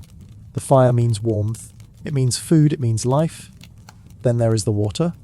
The river is frozen, its surface hard as stone, but you must break it. With an axe or heavy stick, you strike until the ice cracks, until dark water wells up beneath. You fill your bucket carefully, for every drop matters. The cold bites at your skin, numbing your fingers, but you endure. Without water, there is no boiling, no cooking, no life for the animals in the byre. The animals must be tended, always. Their warmth is your warmth, their lives your livelihood. You scatter hay for the cows, saved from the summer meadows, watching them chew slowly in the half-light. The goats bleat, impatient for feed. Chickens huddled together on their perches, feathers puffed against the cold. Even the pigs, snorting in their pens, are a comfort, for their bulk and breath add to the heat within the hut. Their noises fill the silence, a reminder that life persists. Inside, other work waits. Clothes must be mended, patched again and again, until they are more stitched than cloth. A worn tunic is turned inside out, its threadbare patches reinforced. Old boots are stuffed with rags, the leather rubbed with tallow to keep them supple. Nothing is thrown away. A scrap of cloth might be a bandage tomorrow. A broken pot might be patched with lead and serve another year. Waste is unthinkable, for each item represents countless hours of labour. Each resource is rare. Women spin wool by the fire, fingers twisting and pulling the fibres into thread. The whir of the spindle, the soft clatter of the distaff, becomes the song of winter afternoons. The thread will be woven into cloth, sturdy and warm, perhaps dyed with onion skins or madder root, if any remains. Children help, clumsy but eager, learning the motions that will one day keep their families alive. Men repair tools dulled by the harvest. A ploughshare is sharpened, a hoe mended, a cartwheel patched with new wood. Even in winter you prepare for spring. Hope is hammered into every repair. A quiet faith that fields will one day open again, that seeds will sprout, that the world will soften. Gathering wood is another endless task. Each stick carried in is a small victory, each log split a promise of warmth to come. The forest offers its bounty sparingly, and so every journey must be made with care. Snow crunches underfoot as you haul branches across the fields, breath rising in clouds. Your arms ache, but still you carry, for the fire is always hungry, and there is food to tend. Grain stores must be checked for mould, roots inspected for rot. Barrels of salted meat are opened carefully, the contents sniffed to be sure they remain safe. Dried fish are turned and hung again. Each task, small though it seems, is another guard against hunger's slow creep. When the work allows a pause, there is still more to do. Rushes are spread across the dirt floor. Fresh layers laid down to cover the dampness. Walls are patched again with mud and dung to seal cracks where the wind sneaks in. The roof is checked for leaks, the thatch pressed back into place. Every creak of timber, every groan of straw is a warning, and so you mend, you reinforce, you endure. Children gather sticks, fetch water, chase chickens back into corners. They laugh sometimes, turning chores into play, chasing each other through the snow with bright eyes and rosy cheeks. Even in hardship, there is joy. Their laughter is a warmth of its own, and you smile even as your hands remain busy. As the day draws on, work shifts toward comfort. Spinning gives way to weaving, weaving to sewing, sewing to simple games around the fire. Knuckle bones are tossed onto the dirt floor, stories are told, riddles asked. The tasks of survival bleed into the rituals of living, and in these moments, you are reminded that life is more than labour. It is connection, it is endurance, it is hope. When darkness falls, work does not end. The fire must still be watched, the animals checked again, the embers banked. Yet there is a rhythm to it, a familiarity that soothes even as it exhausts. The hut grows quiet, the day's labours complete, and once again you lie down together, wrapped in straw and wool, ready to face another day. Winter may strip the fields bare, may silence the rivers, may bury the earth in snow. But in the huts of peasants, work continues, steady and unbroken. Each task, each stitch, each bucket of water carried is a thread woven into the fabric of survival. And so, day after day, you endure. Winter is harsh, yes. It bites, it punishes, it tests. Yet even in the coldest nights, life is not only struggle. There are moments, small but golden, when laughter breaks through the frost and warmth spreads that no fire could ever create. It begins with the children. Their laughter cuts through the silence like bells in the night. While you work, their games swirl around you. They gather in the snow, cheeks flushed, eyes bright, chasing each other in circles until their feet trip on the uneven ground, and they tumble together, giggling. Sometimes they roll snow into shapes, stacking clumsy lumps into the form of a man with sticks for arms and a crooked smile of straw. The cold does not seem to touch them. They glow with a resilience that reminds you of spring, even while winter still presses hard upon the earth. Inside the hut, When the day's work slows and darkness takes the land, there are games played by the glow of the fire. Knucklebones, carved from sheep bones, are tossed on the dirt floor, their rattling echoing softly in the room. Children compete with quick hands and bright eyes, but even the elders join sometimes, their laughter mingling with the crackle of the fire. Riddles are spoken in low voices, clever puzzles passed down through generations. To solve one is to earn not just pride, but smiles, the warmth of shared cleverness. Songs fill the silence too. The old ballads are sung, slow, mournful tunes that speak of heroes, saints and faraway lands. Yet even in their sorrow, there is beauty. The rhythm of voices, the hum of harmony. The way the words echo in the rafters. All of it weaves a blanket of sound that warms more than bodies.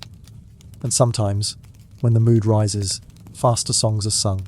Merry tunes that set feet tapping and hands clapping, until even the coldest night seems a little brighter. Feast days are the brightest sparks of all. Christmas, Epiphany, and other holy days scatter across the dark months like lanterns in a long tunnel. These days bring food richer than usual, meat roasting on the hearth, honey dripping from cakes, all brewed stronger and poured freely.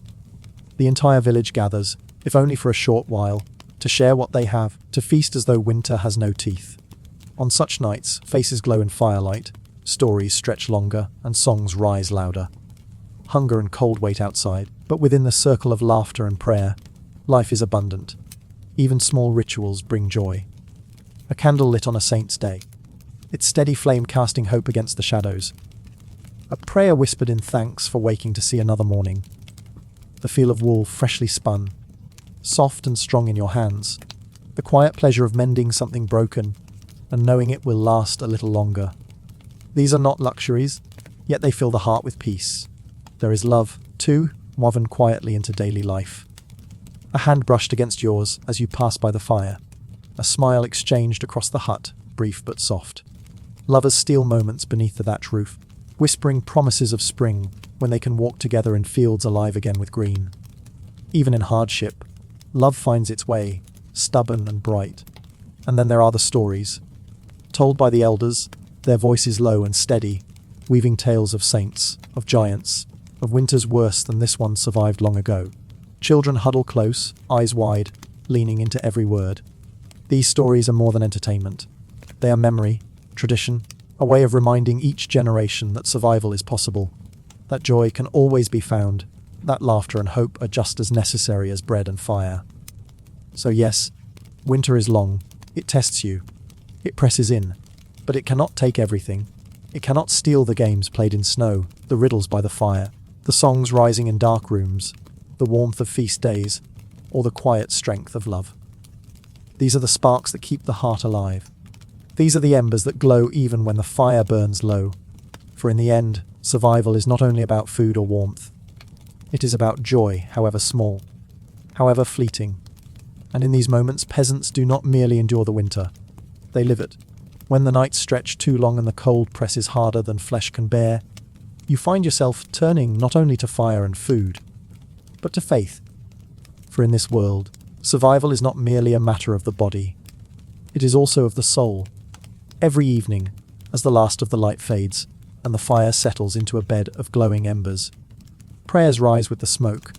You cross yourself slowly, whispering words you have known since childhood. Words taught by your mother, repeated by your father, carried forward by countless generations before you. You ask for warmth, for protection, for mercy. You ask that the fire survive the night, that your family survive until morning. The words are simple, but they are powerful, binding you to something greater than yourself. The church is a constant presence, even when its doors are shut tight against the frost. Bells toll across the village, their deep notes echoing through the frozen air, reminding you of holy days and prayers that must not be forgotten. On feast days, you walk together to the chapel, breath steaming, feet crunching in the snow. The building is small, its walls rough, but inside it glows with candlelight. Painted saints watch from the walls, their faces serene, their eyes steady. In their gaze, you find courage. Faith and superstition mingle, inseparable as breath and body. You believe in the saints, yes, but also in charms and signs, in omens carried on the wind. A sprig of holly hung above the door to keep evil spirits out. A cross traced on the hearth to guard the fire. Ashes sprinkled in the corners of the hut to banish sickness. Some say a slice of bread left on the windowsill will keep hunger at bay. Others swear that tying a red thread around a child's wrist will keep the frost from stealing their warmth. These small rituals matter, not because they are certain, but because they bring comfort. In the long dark of night, stories are told of saints who walked through snow without freezing, of holy men whose prayers brought spring more swiftly, of miracles that kept wolves from doors and fires burning through the coldest nights. Children listen with wide eyes, clinging to every word. The stories are more than tales. They are promises that even in the worst winters, God does not abandon his people. Superstitions cling most tightly in the darkest hours, when the wind howls against the roof like a beast in rage. You draw the blanket closer and whisper charms beneath your breath. When someone coughs long into the night, you mutter old words meant to chase sickness away. When you wake to find frost creeping across the walls, you make the sign of the cross and believe it will hold the cold at bay. These are not foolish acts. They are small shields against despair, ways to remind yourself that you are not powerless, that you can push back, even if only with words and belief. The seasons of the church provide rhythm to the winter. Advent, Christmas, Epiphany. Each comes with its own rituals, its own small celebrations. The fasting and the feasting, the candles and the carols, they break the monotony of endless snow. They remind you that winter is not forever, that beyond this season, light returns. And so, each night, as you lie in the straw, surrounded by family livestock and the soft hiss of wind against the walls, you hold your faith close. You pray to saints, you cling to charms, you whisper to the darkness that it cannot have you yet. And in those moments, your heart steadies. For even if the fire fails, even if the night is long, you believe something greater watches over you. Something that endures when all else fades. Winter does not come only with snow and silence. It comes with dangers that creep quietly into every home. The cold is not the only enemy. There is hunger. There is sickness. There is death. In the tight quarters of a peasant hut, warmth is shared, but so are illnesses. One cough becomes many. One shiver spreads from child to elder. The air inside grows thick with smoke, heavy with breath, damp from clothes never fully dry. In such a place, fevers burn quickly, cause deepen into something worse. Without medicine beyond herbs and prayers, every sickness carries a weight of fear. When a child coughs through the night, you press a cloth to their brow, dampened with water drawn cold from the well. You murmur prayers, hoping the fever will break. Sometimes it does, and the child stirs back to strength. Other times, the prayers go unanswered. The winter wind seems to claim the weak, carrying them away as though the cold itself had chosen. Families wake to silence, a silence deeper than frost, and grief settles in the small hut like another shadow. Hunger gnaws as steadily as frost. By midwinter, the stores that once seemed plentiful shrink alarmingly. The barrels of grain sink lower. The dried fish hang fewer on their hooks. Turnips and onions, once piled high, grow soft and scarce. Each meal must be stretched further, each portion cut smaller. Mothers eat less so their children can eat more. Fathers chew tough bread slowly, swallowing their hunger so others may feel a little fuller. And still, there are days when there is not enough, days when the pot bubbles thin with little more than water, herbs, and hope. Bellies grow hollow. Children grow listless. The body weakens when the stomach is empty, and with weakness comes greater risk. Hunger and sickness are companions, hand in hand, taking their toll together. Death is not a stranger here. It is part of life, always near. In winter, its presence is sharper, colder, more insistent. You know it in the sight of a neighbour's hut gone quiet. You know it in the stillness of a face, once lively now pale and thin. There are no great funerals, no carved stones to mark the lost. A simple grave dug into the frozen ground, prayers whispered with trembling breath, and then life must move on. The fields still wait beneath the snow. The living must still eat, still work, still endure. Yet even in the face of death, there is resilience. When a family loses one of their own, neighbours gather close. They bring bread if they have it, or simply presents if they do not. They share stories of the one who is gone, lifting memories like lanterns against the dark. For though winter takes, it cannot take everything.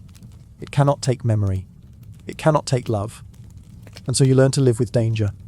You learn to fear it, yes, but also to face it.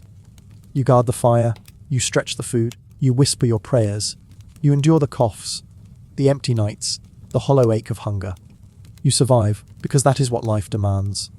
Winter is merciless, but peasants are stubborn. You do not yield easily. Even when the cold is sharp, the food scarce, and death close, there is still the will to go on. One day, one night, one step at a time. And that stubbornness, more than anything else, carries you forward. In the depth of winter, when hunger gnaws and sickness lingers, you discover something essential: survival is never yours alone. No hut, no family, no person can endure these long nights in isolation. It is the village itself, the gathering of neighbours, the weaving together of lives, that becomes the truest source of strength. When a fire goes out in the dark of night, you do not hesitate. You carry a glowing ember from your hearth, wrapped carefully in ash, across the frozen path to your neighbour's door. Tomorrow, when your fire sputters and fades, they will do the same for you. It is not a kindness, it is a necessity. Flames are fragile, but shared, they are enduring. When food grows scarce, no family hoards without guilt. A loaf of bread, a handful of dried beans, a strip of smoked meat. These are passed quietly, tucked into another's hands with no words needed. You know that the one you feed today may feed you tomorrow. The balance is delicate, yet it holds, for each knows that without it, the village itself would falter. In sickness, too, the village gathers. A child burning with fever is never left alone. Women come with herbs, with cloths dipped in cool water, with whispered prayers. Men cut extra wood for the fire, keeping it blazing through the night, so warmth never falters. The loss of one is felt by all, for in the tight weave of community, every thread matters. There is more than duty in this closeness. There is comfort. On long winter evenings, when the wind howls and the dark presses near, families gather together in one hut. Straw laid thick on the floor, cloaks and blankets spread wide, voices blending in story and song. Children sit wide-eyed as elders speak of saints, of heroes, of winters long past. Laughter rises even in hardship, a fragile but vital flame against despair. Festivals break the monotony, small though they may be. At Christmastide, candles glow in every home, and simple feasts are shared. A pot of stew rich with what little meat remains, bread baked fresh, all passed from hand to hand. For a moment, hunger and hardship fade, replaced by joy and togetherness. You raise your voice in carol or prayer, not because the world is easy, but because it is hard, and that makes the celebration all the more precious. Work, too, is shared. When a roof sags under snow, neighbours gather with poles and ropes, lifting, repairing, shoring up the fragile walls. When a floor turns to mud, reeds and rushes are cut and carried together. Every task is lighter with many hands, and so the village survives not as scattered huts, but as a single living body. You realise, as the days crawl slowly towards spring, that this is the true secret of endurance.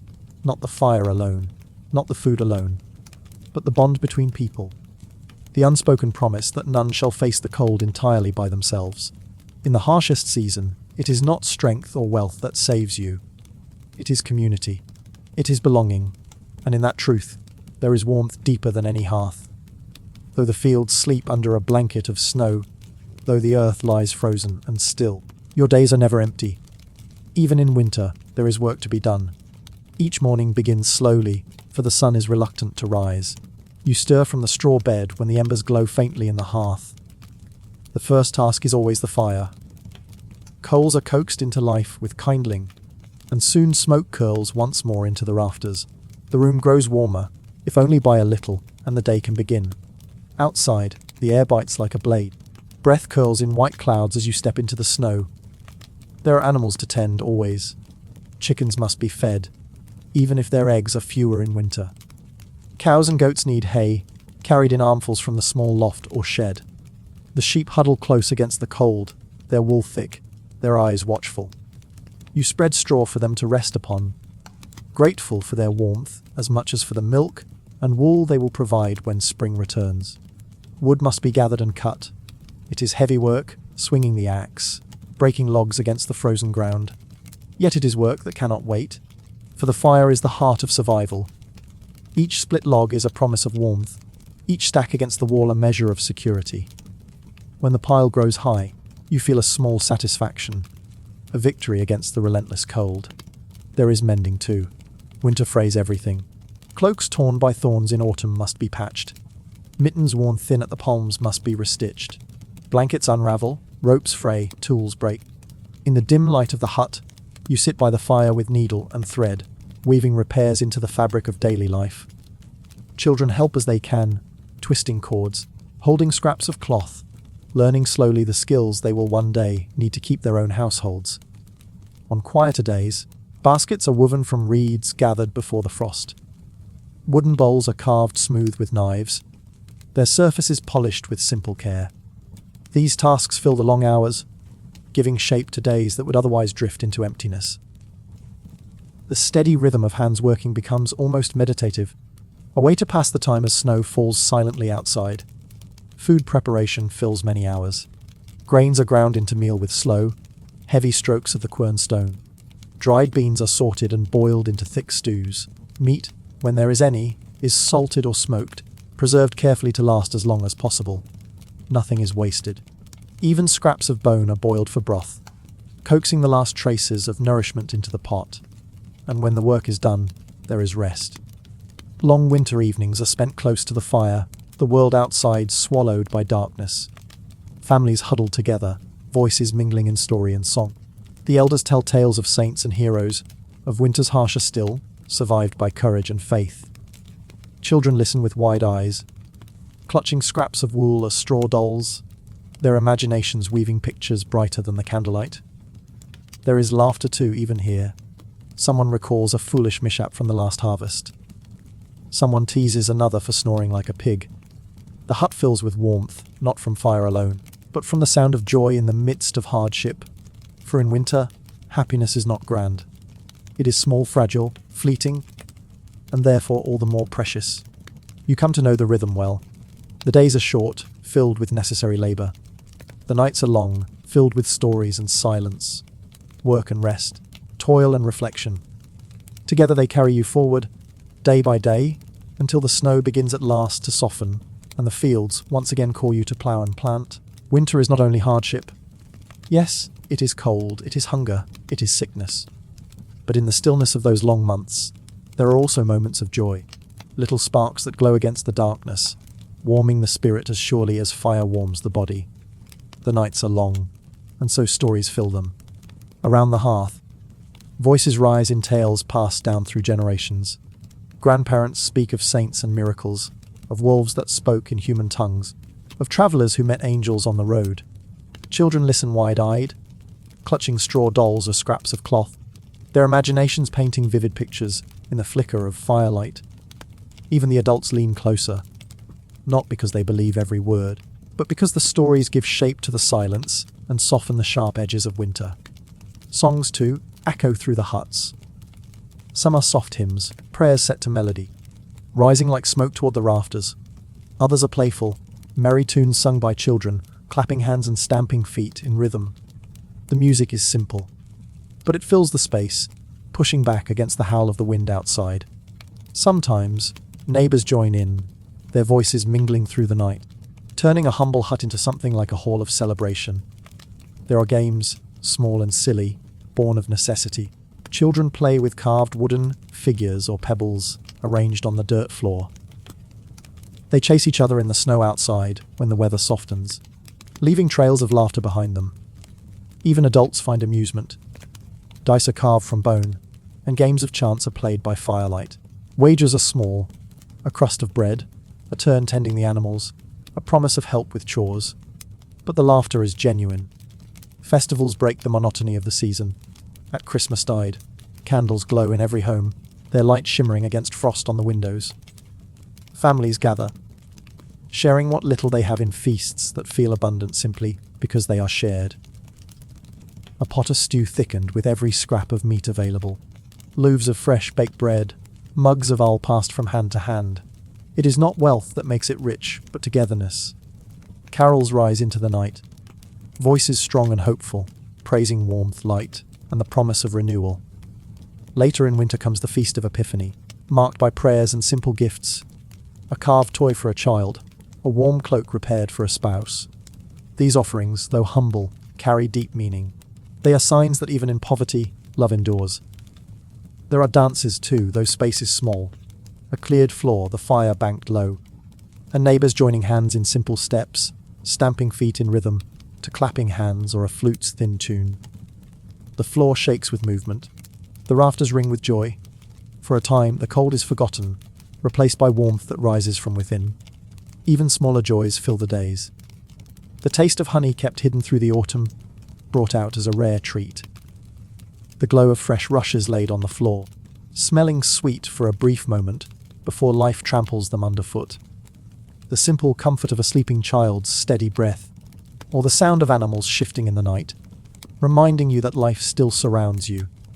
These joys do not erase the hardship, but they balance it. They are the lanterns carried through the tunnel of winter, each one small but together bright enough to light the way.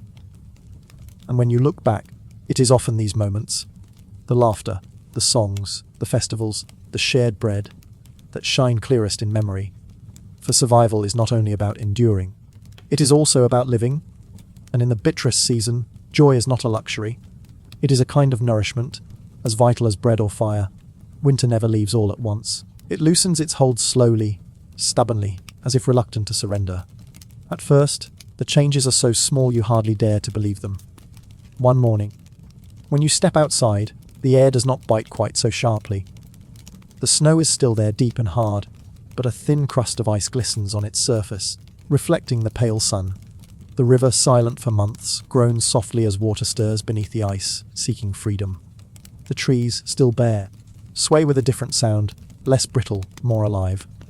You notice the light first. The days stretch longer, minute by minute. The sun lingers on the horizon, painting the sky with warmer hues before it slips away. Even the darkest evenings feel a little less endless, as if hope itself is climbing back into the heavens. The animals sense it too. Chickens grow restless, clucking louder, scratching more eagerly at the straw. The sheep bleat toward the fields, noses twitching at scents carried on the wind. Calves and lambs, new and fragile, totter on unsteady legs, their cries high and bright against the hush of retreating snow. Their presence feels like a promise, life continuing, life renewed. The earth itself begins to shift. Patches of brown appear where snow melts away, damp and rich. The smell of soil rises, heavy and sweet, carrying with it the memory of growing things. You kneel to touch it, fingers sinking into mud, and for the first time in months you feel warmth seeping upward instead of cold pressing down. The village stirs with activity. Tools are brought out, checked, sharpened. Plows long idle are repaired. Wooden handles are rubbed with oil. Metal blades are mended by the blacksmith's fire, sparks dancing into the air like fireflies. Hope makes hands quick, even though work is hard. Still winter lingers. Frost creeps back at night, reminding you not to grow careless. Storms sometimes return without warning, fierce and sudden, as though the season is unwilling to let go. But each time, the thaw comes quicker, the snow softer, the cold less cruel. With the turning of the season comes a shift within you as well. Your steps grow lighter. Your breath, though still clouding in the chill air, feels less laboured. Laughter returns more easily to the hearth. Conversations turn to planting, to harvest yet to come, to festivals that will soon be held under open skies. The people gather to mark the change. Sometimes with prayer, kneeling before a wooden cross or a painted icon, giving thanks for survival. Sometimes with simple celebration, a shared meal, a song lifted into the crisp evening air. It is not triumph, for winter has taken much, but it is relief, gratitude, and the cautious joy of knowing that you have endured. You look across the fields, where snow still clings in patches, and you see more than earth. You see possibility. Soon, seeds will fall into furrows. Soon, green will rise again.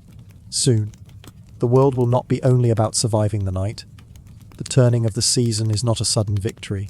It is a quiet awakening.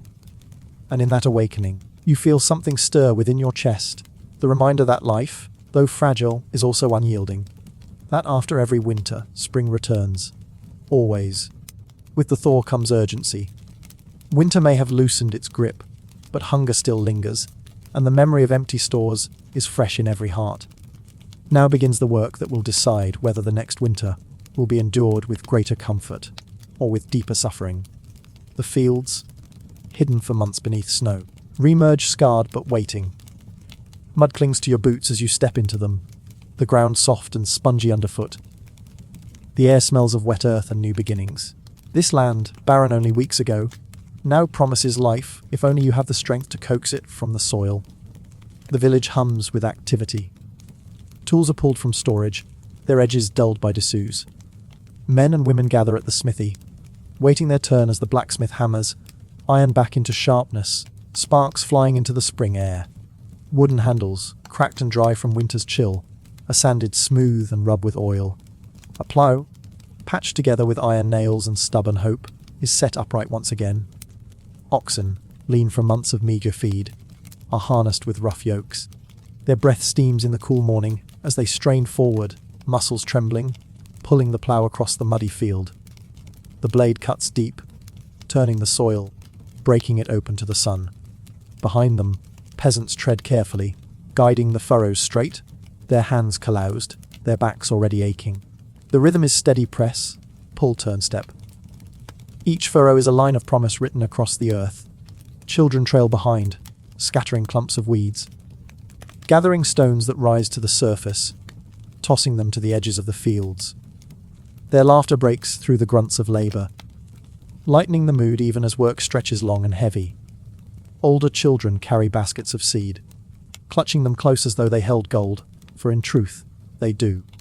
Every grain is precious, saved from last year's harvest with care, guarded through the long winter against hunger's call. When the furrows are ready, the seeds are sown. Hands dip into the baskets, fingers releasing small showers of grain into the earth. Each cast is both an act of work and an act of faith. You cannot control the rains, nor the sun, nor the storms that may come. But still you plant, because hope demands it. Because the future cannot grow unless the seed is given to the soil. Songs sometimes rise as you work, simple chants that keep time with the swinging of arms, the pressing of feet. They are not songs of grandeur, but of rhythm, of unity, of reminding one another that the task is shared. Together, the village moves across the fields, row by row, stitch by stitch, weaving life back into the land. Breaks are brief, a piece of bread shared, a sip of water from a leather flask. The work cannot wait. Days are still short, nights still chill, and every delay risks the harvest. So you push forward, shoulders burning, hands blistered, body weary. Yet in that weariness there is relief. To labour for the future is easier than to sit in hunger, waiting for survival to come. By evening, the fields lie striped with furrows, the seeds hidden beneath the soil. You stand at the edge, sweat cooling on your skin, mud clinging to your clothes, and you see not mud but possibility. Beneath the surface, a miracle has begun, quiet and unseen. Tomorrow and the day after still, you will return tending, watching, guarding against pests and weather. But tonight, you walk back toward the village with the others, wary yet proud. The first step toward next winter's survival has been taken. The seed is sown. The earth has been trusted once more. And with it, so has your hope. At first, it is only a hint. A faint wash of green along the edges of the fields. Tender shoots pushing bravely through the damp earth. You kneel to touch them. Soft against your fingertips, fragile yet full of promise.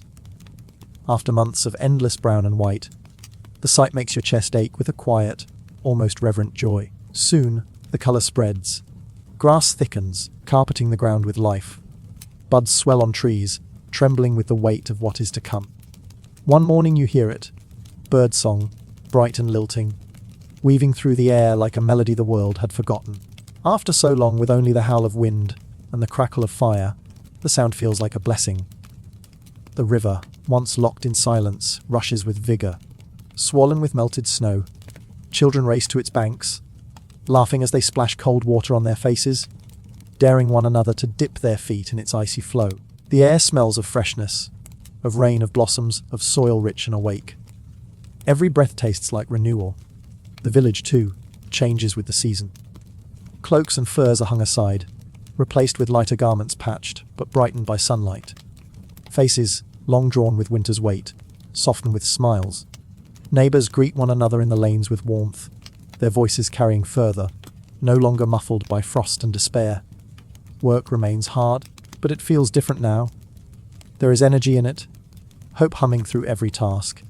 When you weed the sprouting fields, when you mend fences for the animals eager to graze, when you fetch water from the stream, there is a lift to your step, a reminder that life has not only survived but is eager to flourish. And with spring comes celebration.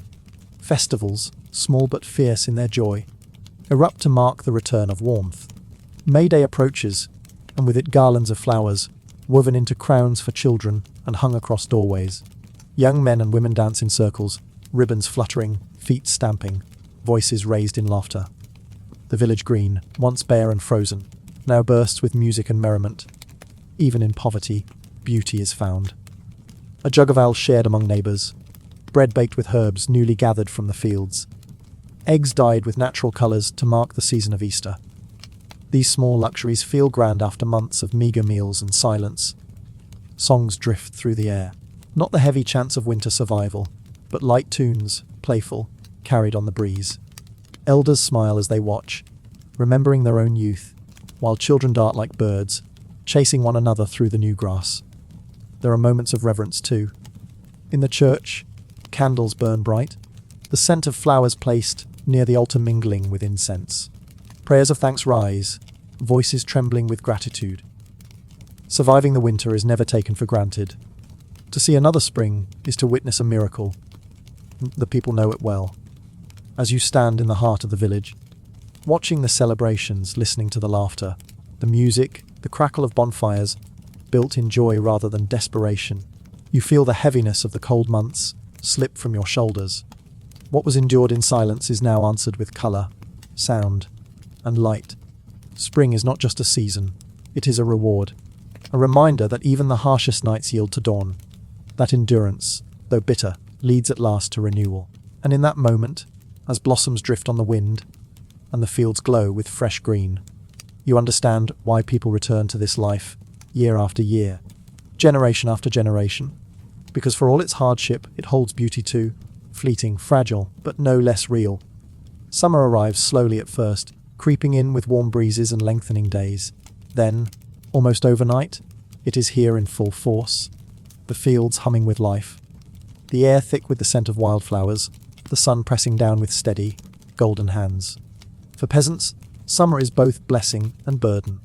It is the season of work, endless work, when the land demands your strength and gives back only in proportion to your effort. But it is also the season when the village is most alive, when laughter carries late into the evening, and small joys blossom as surely as the crops. From the first light of dawn, the fields call. You rise with the sun, the air already warm on your skin, and walk barefoot through the dew-soaked grass. The world sparkles in the early light, each blade of grass tipped with diamonds of moisture. Birds sing from every hedgerow. Their calls a chorus that accompanies your steps. The wheat has risen tall, green turning slowly toward gold. It must be tended constantly. Weeds pulled, pests driven away, fences mended where animals might stray. With scythes and sickles sharpened, you move carefully, cutting back what threatens to choke the grain, guiding the growth with patient hands. Sweat drips freely in the summer heat, dampening your tunic, soaking your hair. Work is steady, relentless, but in the rhythm of it there is a kind of peace. Livestock graze more freely now. Cows, goats and sheep scatter across the meadows, their bells clanging softly, a music of their own. Children chase after them, sticks in hand, laughter ringing through the air. The animals grow fat on summer grass, their milk rich and plentiful, their coats glossy in the sun. Butter and cheese are made in abundance, stored carefully for the leaner months to come. But life is not only toil. In summer, the village breathes easier. With food more plentiful, with daylight stretching late into the evening, there is room for joy. Feasts are held in honor of saints' days, the tables laden with bread, cheese, roasted meat, if fortune allows. Jugs of ale are passed from hand to hand, spilling a little as laughter makes the drinkers careless. There are fairs too, when traders from other villages arrive, bringing with them spices, cloth, trinkets, and tales of faraway places. The village green becomes a swirl of colour and noise. Minstrels play lively tunes on fiddles and flutes. Jugglers toss balls and knives into the air. Children tug at their mothers' sleeves, begging for sweetmeats or toys.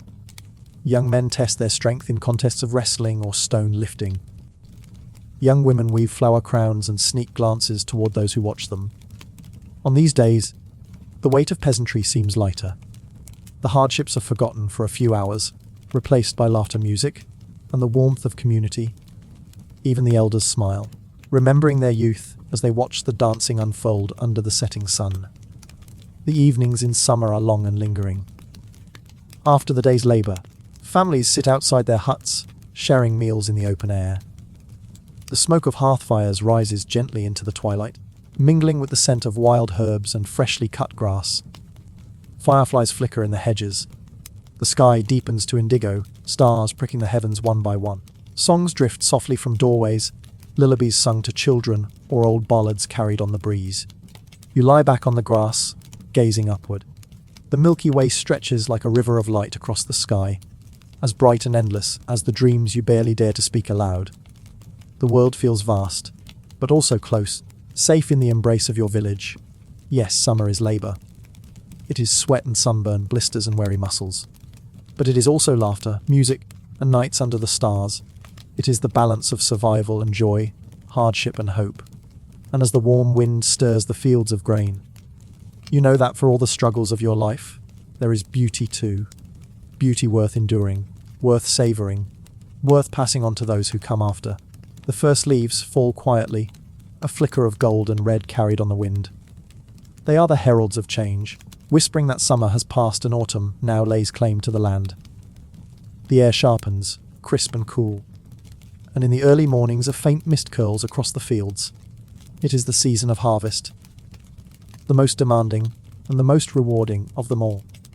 The fields you tended so carefully through the long summer now stand tall and ripe. Wheat and barley bend under the weight of their heavy heads. Flax shimmers pale blue in the morning light.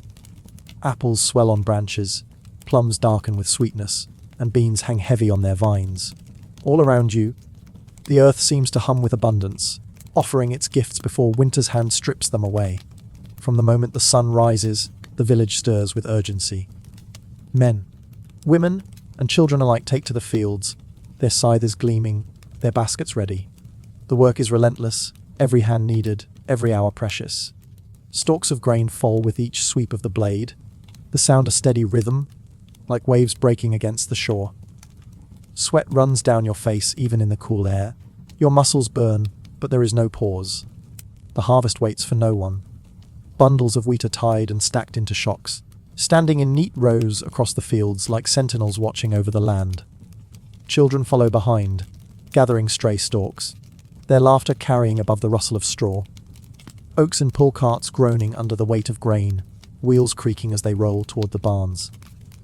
Inside, the air grows thick with the scent of straw and chaff, golden dust swirling in the beams of sunlight. The work stretches long into the evenings. Lanterns are lit, their glow swaying among the fields as the last sheaves are gathered.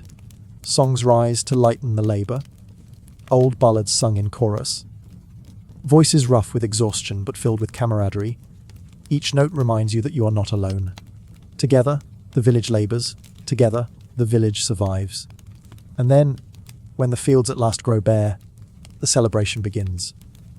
For though the work is grueling, there is joy in knowing the barns are full, the cellars stocked, the granaries secure against the hunger of winter. The harvest feast is a reward, a moment of gratitude. On that day, fires blaze high on the village green. Tables are laden with bread fresh from the oven, roasted meats, and vegetables pulled straight from the earth. Apples are baked into pies. Honey drips golden from combs. Jugs of ale and cider are poured freely.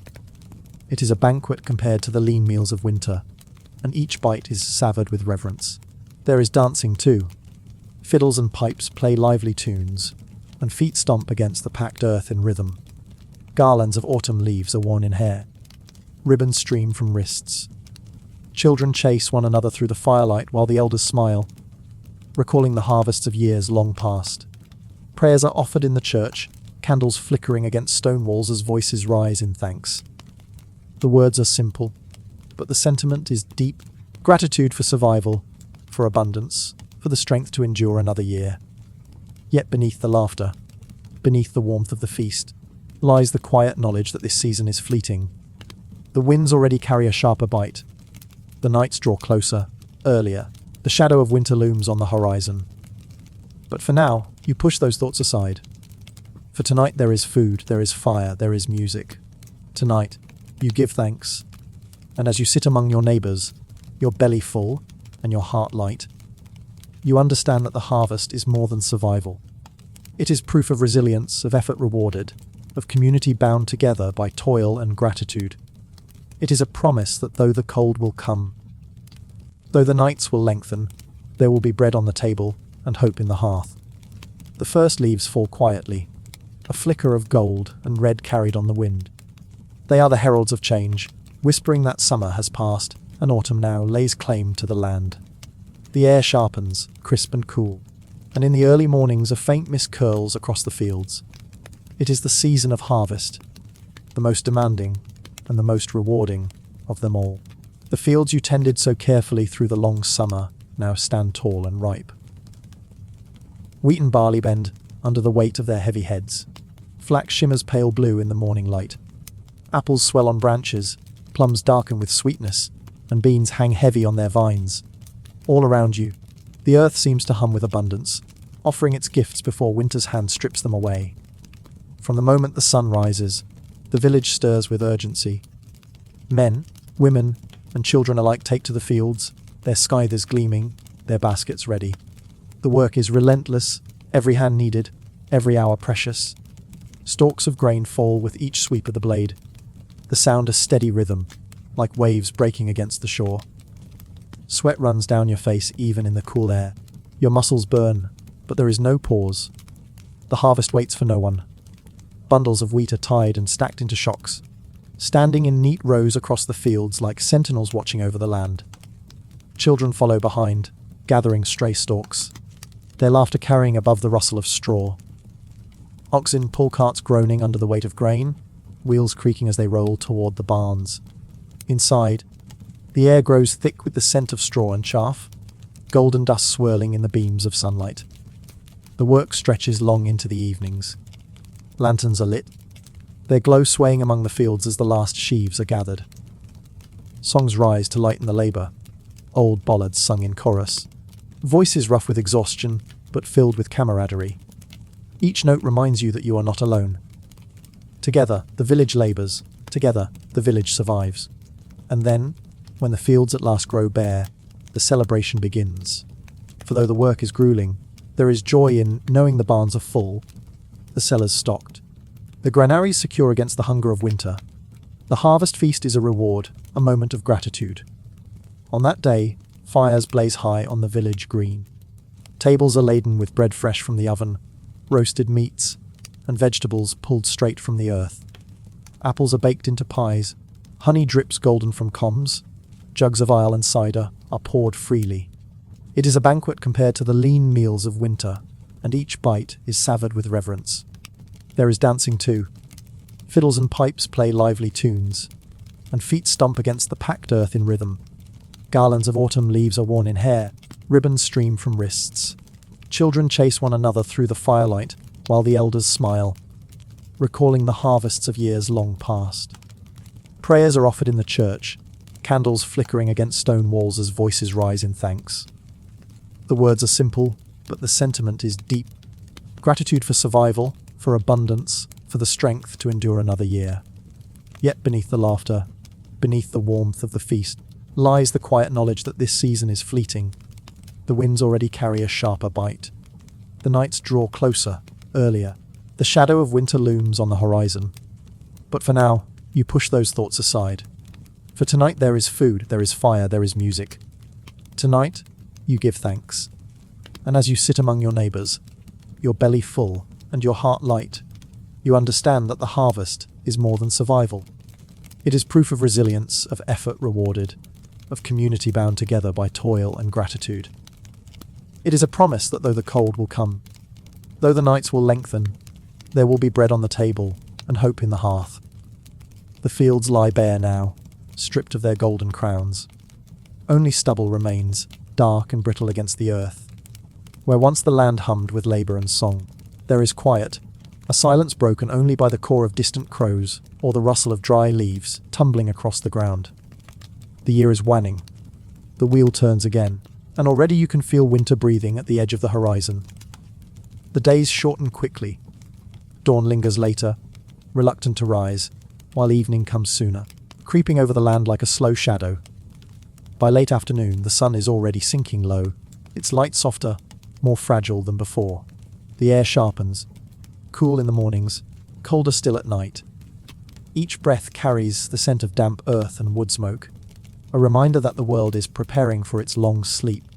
The harvest is stored, the barns are full, yet unease lingers. For no matter how much grain you've stacked, how many root vegetables you've buried in the cellar, you know that winter is long and merciless. Every mouthful eaten now is one less for later. Every candle burned is one closer to darkness. Even in times of plenty, the peasants live close to the edge, so the work continues quieter but no less important. Wood must be gathered, split, and stacked high against the walls. The thatch of roofs must be repaired before the weight of snow tests their strength. Walls are checked, gaps sealed with moss and mud, windows stuffed with rags or animal hides. Each task is done with care, with patience, for you know the cold will test every weakness. Livestock too are prepared for the season ahead. The cattle grow thick winter coats, their breath rising like smoke in the chill mornings. Pens are cleaned, repaired, and filled with hay. Goats and sheep are brought closer to the village, penned in tighter spaces where their warmth and safety can be more easily guarded.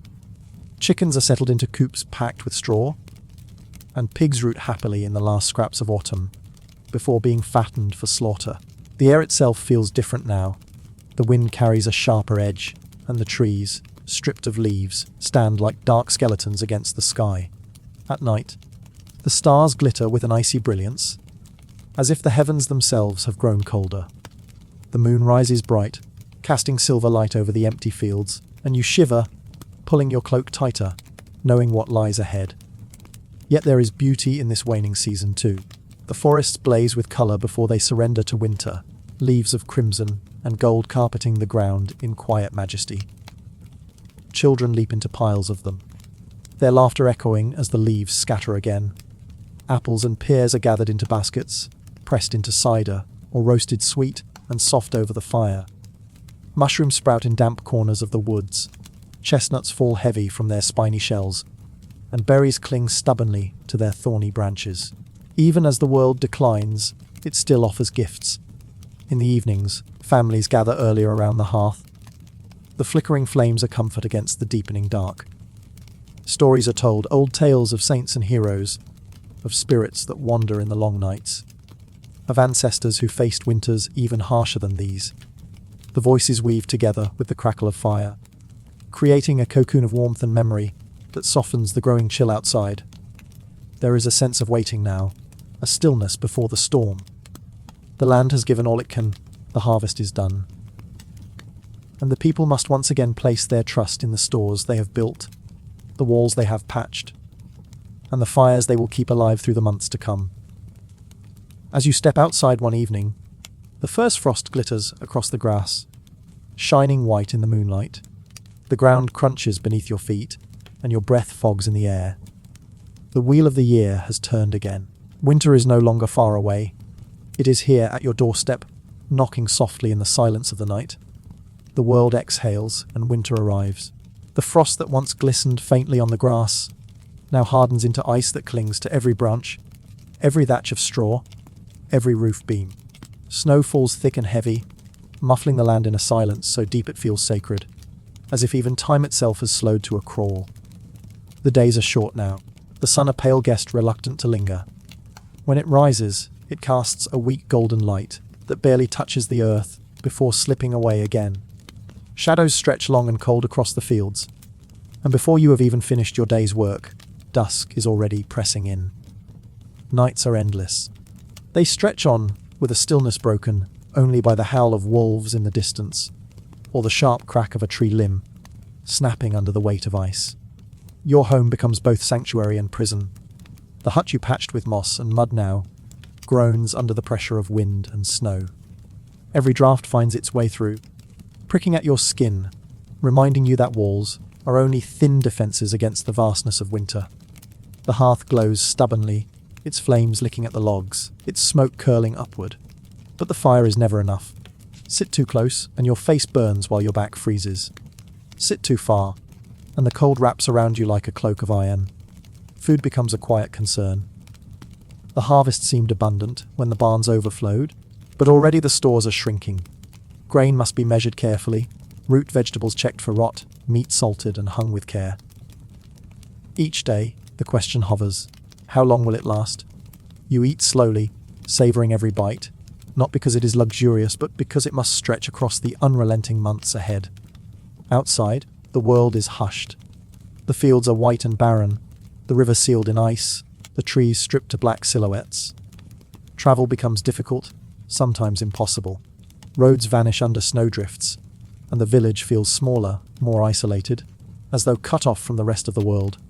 Only the bravest venture far, and even then, always with caution. Yet life persists. The animals huddle together in their pens, their breath steaming in the frozen air. Their warmth, their survival, is tied to your own. Each morning, you trudge through the snow to tend them, your boots crunching against the ice, your breath rising in clouds. The work is hard, the cold biting, but there is no choice. Their survival is your survival. Inside the home, families huddle together for warmth. Children are tucked between parents and grandparents at night, their laughter dulled but not extinguished. Wool cloaks are pulled tighter, straw beds piled higher, and everyone becomes a piece of a living puzzle, pressed together in the hope of conserving heat. In those moments, the hardship softens just a little. A shared story, a soft lullaby, or even the rhythm of another's breathing becomes a comfort greater than the fire. But winter is more than cold and hunger. It is a test of spirit. The endless nights weigh heavy, pressing on your mind like the snow pressing on the roof. Loneliness can creep in, despair whispering at the edges of your thoughts. It is in these moments that stories matter most. Old legends are retold by the fire, tales of saints and heroes, of ancestors who survived winters far harsher than these. In the flickering firelight, their voices live again, reminding you that endurance is not new. It is the way of life, passed down through generations like an unbroken thread. There are small joys, too, fragile but bright against the dark. The sparkle of sunlight on freshly fallen snow, turning the world into a field of diamonds. The laughter of children throwing snow at one another, their cheeks flushed, their spirits unbroken. The taste of a warm broth after hours in the cold, steam curling upward like a promise of comfort. These moments do not banish the hardship, but they remind you that even in winter's grip, life has not abandoned you. And so, the days pass, slowly, heavily, yet always moving. The fire is tended, the food rationed, the animals cared for, the family kept warm. Every night that you fall asleep with breath still fogging the air, every morning you awaken to the dim grey light, is a quiet victory. For winter may test you, but it does not claim you. Not yet. The nights are long now, so long that they feel as though they will never end. Darkness settles early, hours before supper, and lingers late into the morning. Sometimes as you sit by the fire, you wonder if the sun has forgotten you altogether.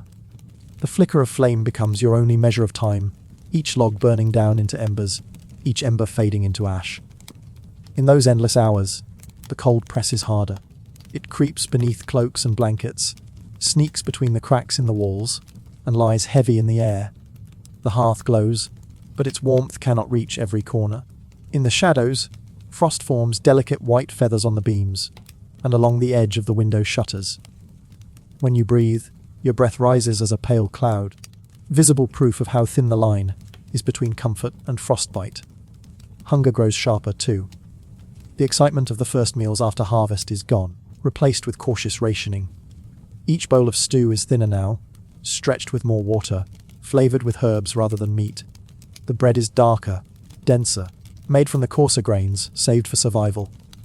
Yet you eat slowly, savouring every bite as if it were a feast, because you know that every crumb matters. Still, There are small flickers of light in the darkness. On the coldest nights, families gather closer, wrapped together in cloaks and straw bedding, telling stories not only to pass the hours, but to keep despair at bay. Tales of ancient kings and wandering saints, of mischievous spirits that creep through the snow, of love that survived even the coldest of winters. The voices rise and fall, blending with the crackle of the fire, until they seem like part of the night itself. Children laugh at the stories, their faces glowing in the firelight. Even the elders smile faintly, remembering their own childhood nights spent huddled in the same way. The stories become a chain, linking the living to the dead, the past to the present, weaving warmth from memory when the fire grows weak. Sometimes, there are moments of unexpected beauty. A moonlit night when the snow outside gleams silver, every branch outlined in frost, the whole world glittering like glass. Or a morning when the sky clears and the sunrise burns red and gold across the horizon, promising that the sun still remembers you, even in winter's deepest hold. These glimpses remind you that the cold is not endless. That beyond the silence, the stillness, life waits patiently to return. There are small joys too, found in simple things. A sip of warm broth after hours of cold labor, the sudden comfort of a blanket warmed by the fire, the sound of a familiar song hummed softly as the wind rattles outside. Children playing in the snow, their laughter ringing out like bells, reminding you that even in hardship, joy survives. And so you endure. Night after night, day after day. The darkness feels endless, but still you rise each morning, tend the animals, gather the wood, stoke the fire, share what little food you have. Survival becomes its own rhythm, its own form of prayer. And with each breath, each flicker of flame, each moment of laughter, you remind yourself, winter cannot last forever. Because even in the longest nights, there is always a flicker of hope. Midwinter arrives quietly, though you feel it long before you name it. The cold grows heavier, denser, as though it has seeped into the very bones of the earth. The days are shorter still, the sun reluctant to rise, and when it does, it offers only a faint glow before retreating again. The nights stretch on endlessly, swallowing whole pieces of your spirit if you are not careful. By now, your food stores are thin. The sacks of grain that once filled the loft are half empty. The salted meat hangs in fewer strips, their edges white with frost. The vegetables, stored in pits dug carefully into the earth, are softening, some already touched by rot. You cut away what you must, saving what little remains. Every meal is a calculation, every bite weighed against the days yet to come. Hunger becomes a constant companion, not the sharp, sudden pang of a missed meal, but a dull, endless gnawing that never quite leaves. It follows you through your tasks, into your sleep, into your dreams. Sometimes you wake with the taste of bread on your tongue, only to find your hands empty and the cold staring back at you. Sickness, too, lingers in the air.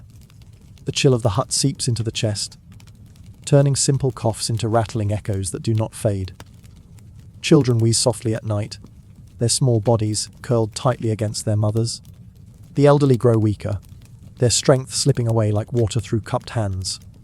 In these moments, the line between life and death feels thinner than the ice that cracks upon the river. And yet, amid this heaviness, there is faith. When despair presses hardest, you and your neighbours turn toward the church, the one stone building in the village that feels eternal, its walls thick, its roof steep to bear the weight of snow. Candles flicker in the dim light, their glow fragile but defiant against the cold. The priest leads prayers, his voice steady even as frost clings to his beard. Together, the villagers kneel on the hard floor, their breath rising like incense, their voices weaving into one. You pray not for wealth or glory, but for survival, for warmth, for bread, for spring to come again. Saints are called upon by name, guardians of health, protectors of livestock, intercessors for the poor. Each prayer is both plea and promise, a vow to endure, to carry on until the thaw. But faith is not only in words, it lives in the rituals of midwinter. Candles lit on the darkest nights, their flames carried from house to house as symbols of light returning. Simple feasts, pulled together from what little can be spared, shared among neighbours so no one suffers alone. Songs, old and half forgotten, sung in low voices around the fire, carrying echoes of generations long gone. These moments, though small, are powerful. They remind you that you are not alone, that the struggle is shared. They bind the village together, weaving a net of resilience strong enough to catch those who falter. In the stillness of night, when hunger claws and sickness lingers, faith becomes not just belief, but survival itself. And sometimes there is joy. A child's laughter as they chase the smoke curling from the hearth. The warmth of a hand held during prayer. The brief comfort of a story told by an elder. Their voice thin but steady, recalling winters past when survival seemed impossible. And yet spring still came. These sparks are fragile, but they shine brightly against the dark. Midwinter is not just a season, it is a test of body, of spirit, of community. It strips away comfort, leaving only what is essential. And in that starkness, you discover a truth. Even in the deepest cold, the human heart can burn with hope. Winter, once new and sharp, has now settled into a rhythm. The shock of its first icy winds has passed, and what remains is the slow, steady grind of endurance. Each day bleeds into the next, indistinguishable in the silence and the snow. Time is no longer measured in weeks or months, but in tasks completed, in meals eaten, in fires kept alive. You rise before dawn, though dawn itself is little more than a grey light creeping reluctantly across the sky. The hut is cold, colder than you remembered it could be. The embers in the hearth little more than faint red glows. Your first task is always the same, coaxing life back into the fire. You kneel by the hearth, blowing gently on the ash-covered coals, feeding them scraps of straw and twigs until, with patience, a flicker of flame stirs once more. The relief you feel as the fire catches is greater than any treasure, because in that flame lies the promise of another day survived. Wood is your lifeblood, and so the rhythm of winter is bound to the axe and the forest. Each day, you or another in the household trudges through snow to the tree line, breath clouding the air as you swing the axe again and again. The wood splits with a satisfying crack, each log a small victory. Arms ache, shoulders stiffen, but you know there is no choice. Without the constant fuel of wood, the hearth would die, and with it, all of you. Back at the hut, animals demand their care. The cow lowing softly in the dim light, goats stamping their hooves impatiently, chickens huddling together against the chill. You feed them carefully, measuring out precious handfuls of grain, knowing they are as vital to your survival as the fire itself. Their warmth, their milk, their eggs, all are threads that bind you to life through the winter's cold grasp. The days are filled with endless small tasks, mending clothes worn thin by hard labor, patching holes with scraps of fabric saved from garments long since beyond use, repairing tools, sharpening knives, straightening handles, ensuring that when the thaw comes, you will be ready to work the fields again. Even weaving straw into rough mats to scatter across the floor becomes a task of importance, keeping bare feet from freezing against the frozen earth beneath. Meals mark the hours, though they are meagre. A pot of porridge stirred slowly over the fire, a heel of bread softened in broth, the scrape of a knife across a block of hard cheese, shared carefully among all. There are no feasts, no indulgences, but the act of eating together, of sharing what little you have, is itself a kind of feast for the spirit. Evenings bring their own rhythm. The family gathers close to the hearth, cloaks and blankets wrapped tightly. Children play simple games, drawing lines in the dirt floor, tossing small bones or stones, their laughter echoing softly in the smoky air. Stories are told, tales of saints and miracles, of spirits that haunt the snow, of ancestors who survived winters harsher than this. The voices rise and fall like the wind outside, weaving comfort into the darkness. And so the days pass. Work, tend, rest. Again and again. Each day a mirror of the last, yet each one a triumph of survival. In this rhythm, you find both burden and blessing. The monotony is heavy, but it is steady. It carries you forward, one breath, one task, one ember at a time. The rhythm of survival becomes your heartbeat, slow and unyielding.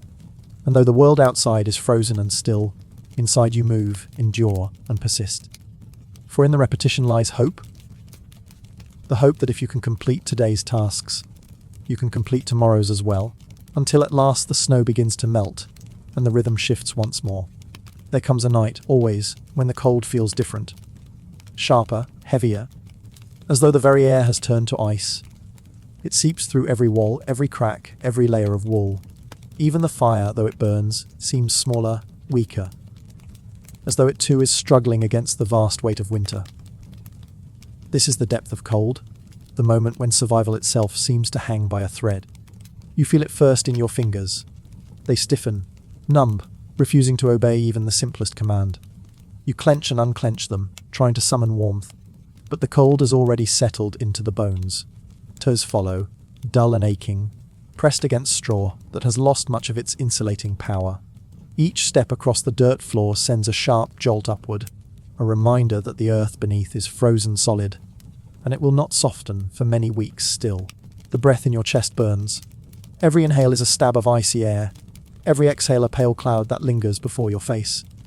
At times, you pull your cloak up over your mouth, breathing through fabric damp with frost, desperate to warm the air before it reaches your lungs. Still, the coughing comes, low, ragged, echoing in the smoky hut. Children whimper softly, their small bodies curled like knots beside their parents. The elderly, too weak to rise, shiver quietly under thin blankets, their eyes closed, their breaths shallow. Hunger gnaws louder in such nights. The body, fighting the cold, burns through what little it has left. Stomachs growl in the dark, and dreams turn cruel. You dream of bread, of stews that steam with richness, of apples so crisp they crack between your teeth. And then you wake, lips dry, belly empty, the fire a dull glow in the hearth. Frost creeps inside the hut, tracing delicate patterns on the wooden beams, as though mocking your struggle.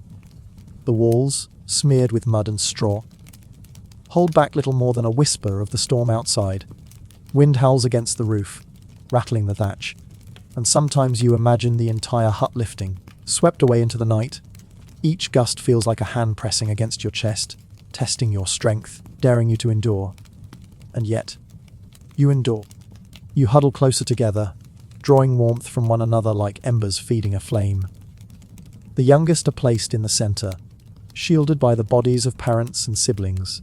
Hands rub against hands, blankets are pulled tighter, and the fire, though small, is tended with devotion.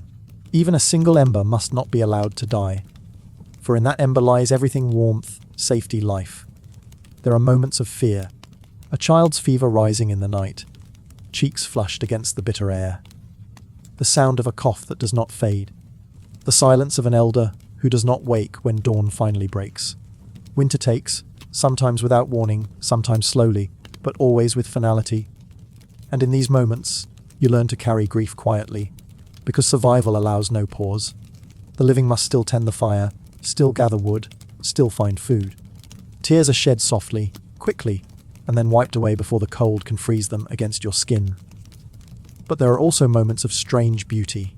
The night sky, clear and sharp, reveals stars so bright they seem close enough to touch.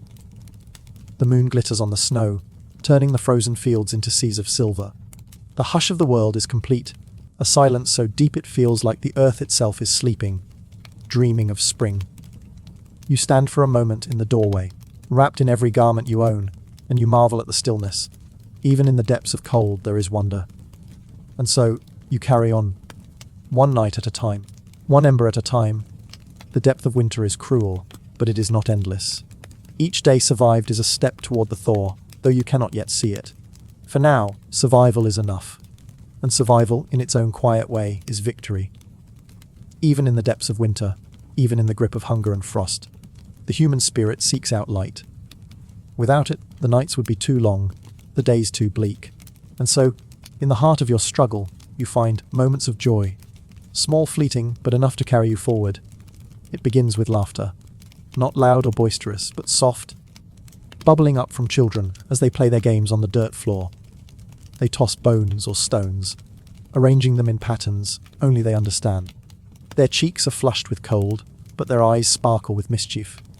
You watch them, and for a moment the hut feels warmer, brighter. Their joy is defiant, a reminder that life is more than just endurance. There are songs too, low and steady, rising in the evenings when the chores are done and the fire has been banked. A mother hums an old lullaby, the kind passed down through generations, its words half forgotten but its melody intact. Soon, others join in. A father, a grandparent, a sibling. voices weaving together like threads in a cloak. The songs are simple, about love, about faith, about the turning of the seasons. They carry you away from the hunger, the cold, into a place of memory and hope. On holy days, when the church bells ring faintly across the frozen fields, you feel something different stir in your chest. The walk to the small parish chapel is hard, the snow deep, the wind biting. But once inside the stone walls, surrounded by neighbours, the air feels lighter. Candles flicker, casting golden light across bowed heads. Prayers rise, and in them, you feel unity. A whole village breathing together, asking together, hoping together. The sound of voices in unison is a balm against loneliness. There are feasts too, though. Feast is a generous word.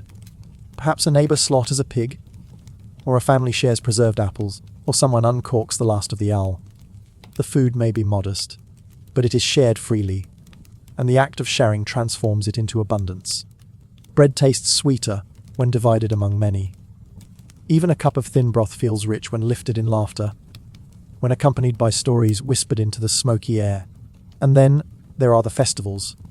On certain nights, when the calendar turns to mark the passing of saints, or the lengthening of the days, the village gathers.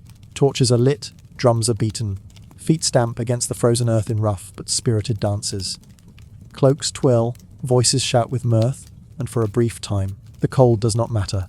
In the glow of firelight, you see smiles on faces worn by hardship, hear joy in voices cracked by frost. These moments are rare, but they burn brightly, warming memories that will last through the longest nights.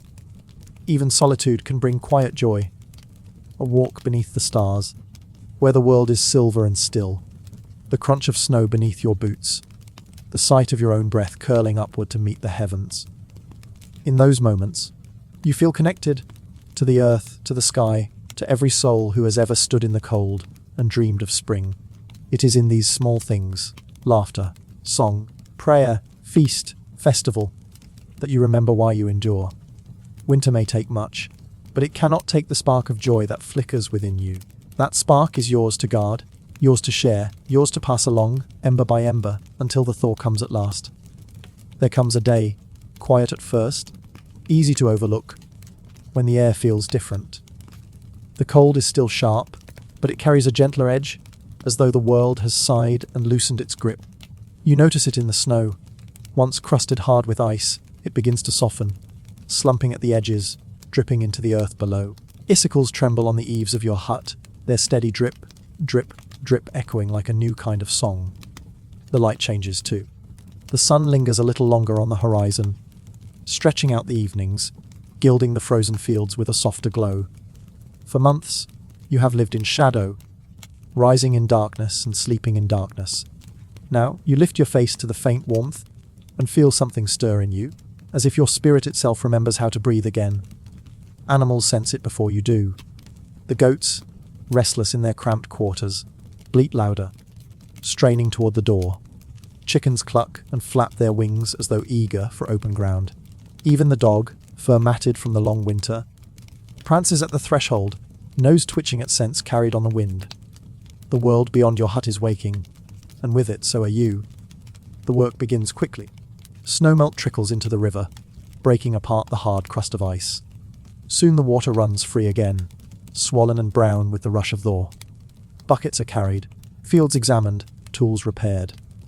The earth that seemed lifeless now gives way beneath your boots, soft, damp, promising. You press a handful of soil in your palm, and it crumbles, cold, but ready. Food is still scarce. Winter stores are nearly gone, and the hunger lingers. But with thaw comes hope. You gather early greens, bitter but fresh from the edges of the field. You chew them slowly, savouring the taste of something alive. Soon there will be more. Soon, the land will answer your endurance with bounty. And yet, the thaw is not without sorrow. Winter has claimed its share, as it always does. Some huts stand quieter now, their hearths cold, their doors unopened. Friends, neighbours, elders, gone, carried away by fever or frost. As you walk past these empty homes, grief settles heavy in your chest. Survival has its cost, and it is never small. But the living must keep moving. You gather with neighbours in the fields, voices cautious but lighter. Children laugh more freely, chasing each other through the slush. Someone strikes up a tune on a worn flute, and others hum along. The sound weaving through the damp air, like the first threads of spring. You smile without realizing it. After months of clenched jaws and heavy hearts, the muscles remember how to soften. The thaw does not erase the memory of winter, but it transforms it. You feel the strength you gained in every shiver, every long night spent guarding the fire, every moment of hunger endured. You have lived through the darkest season, and now you step into the light of the next. The thaw is more than a change of weather. It is a promise fulfilled, the quiet assurance that no winter lasts forever. The memory of winter never truly fades. It lingers in the mind like a shadow, a reminder of nights when the wind screamed through the rafters, when hunger gnawed at your belly, when the fire burned low and hope was all you had left to cling to. Yet, standing now in the lengthening light of spring, you realize winter gave you something more than hardship. It gave you strength. You have learned what it means to endure, to hold on when the nights were endless, when the frost crept into your bones, when the silence of the snow felt heavier than words.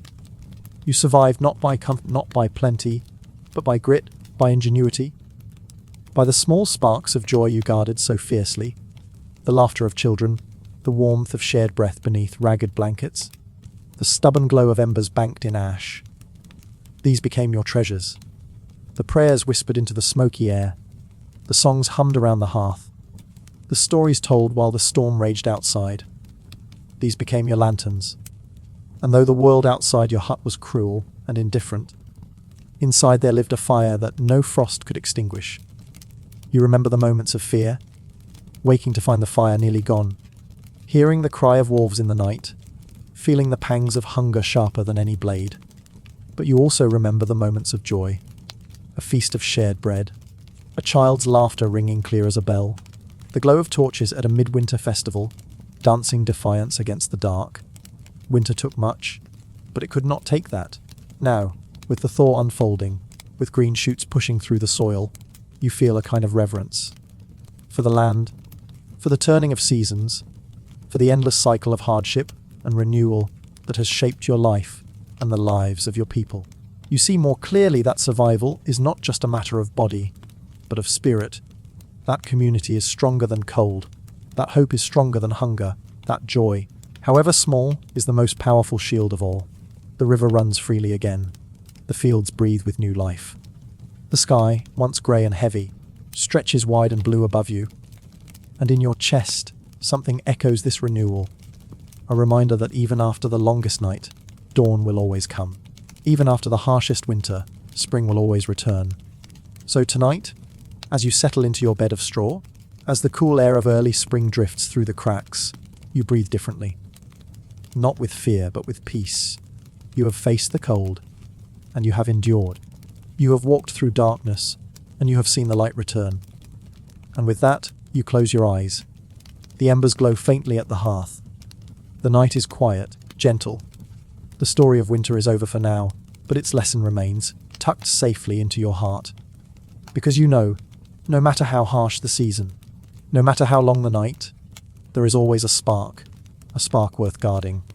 A spark that carries you forward, one breath, one heartbeat, one season at a time.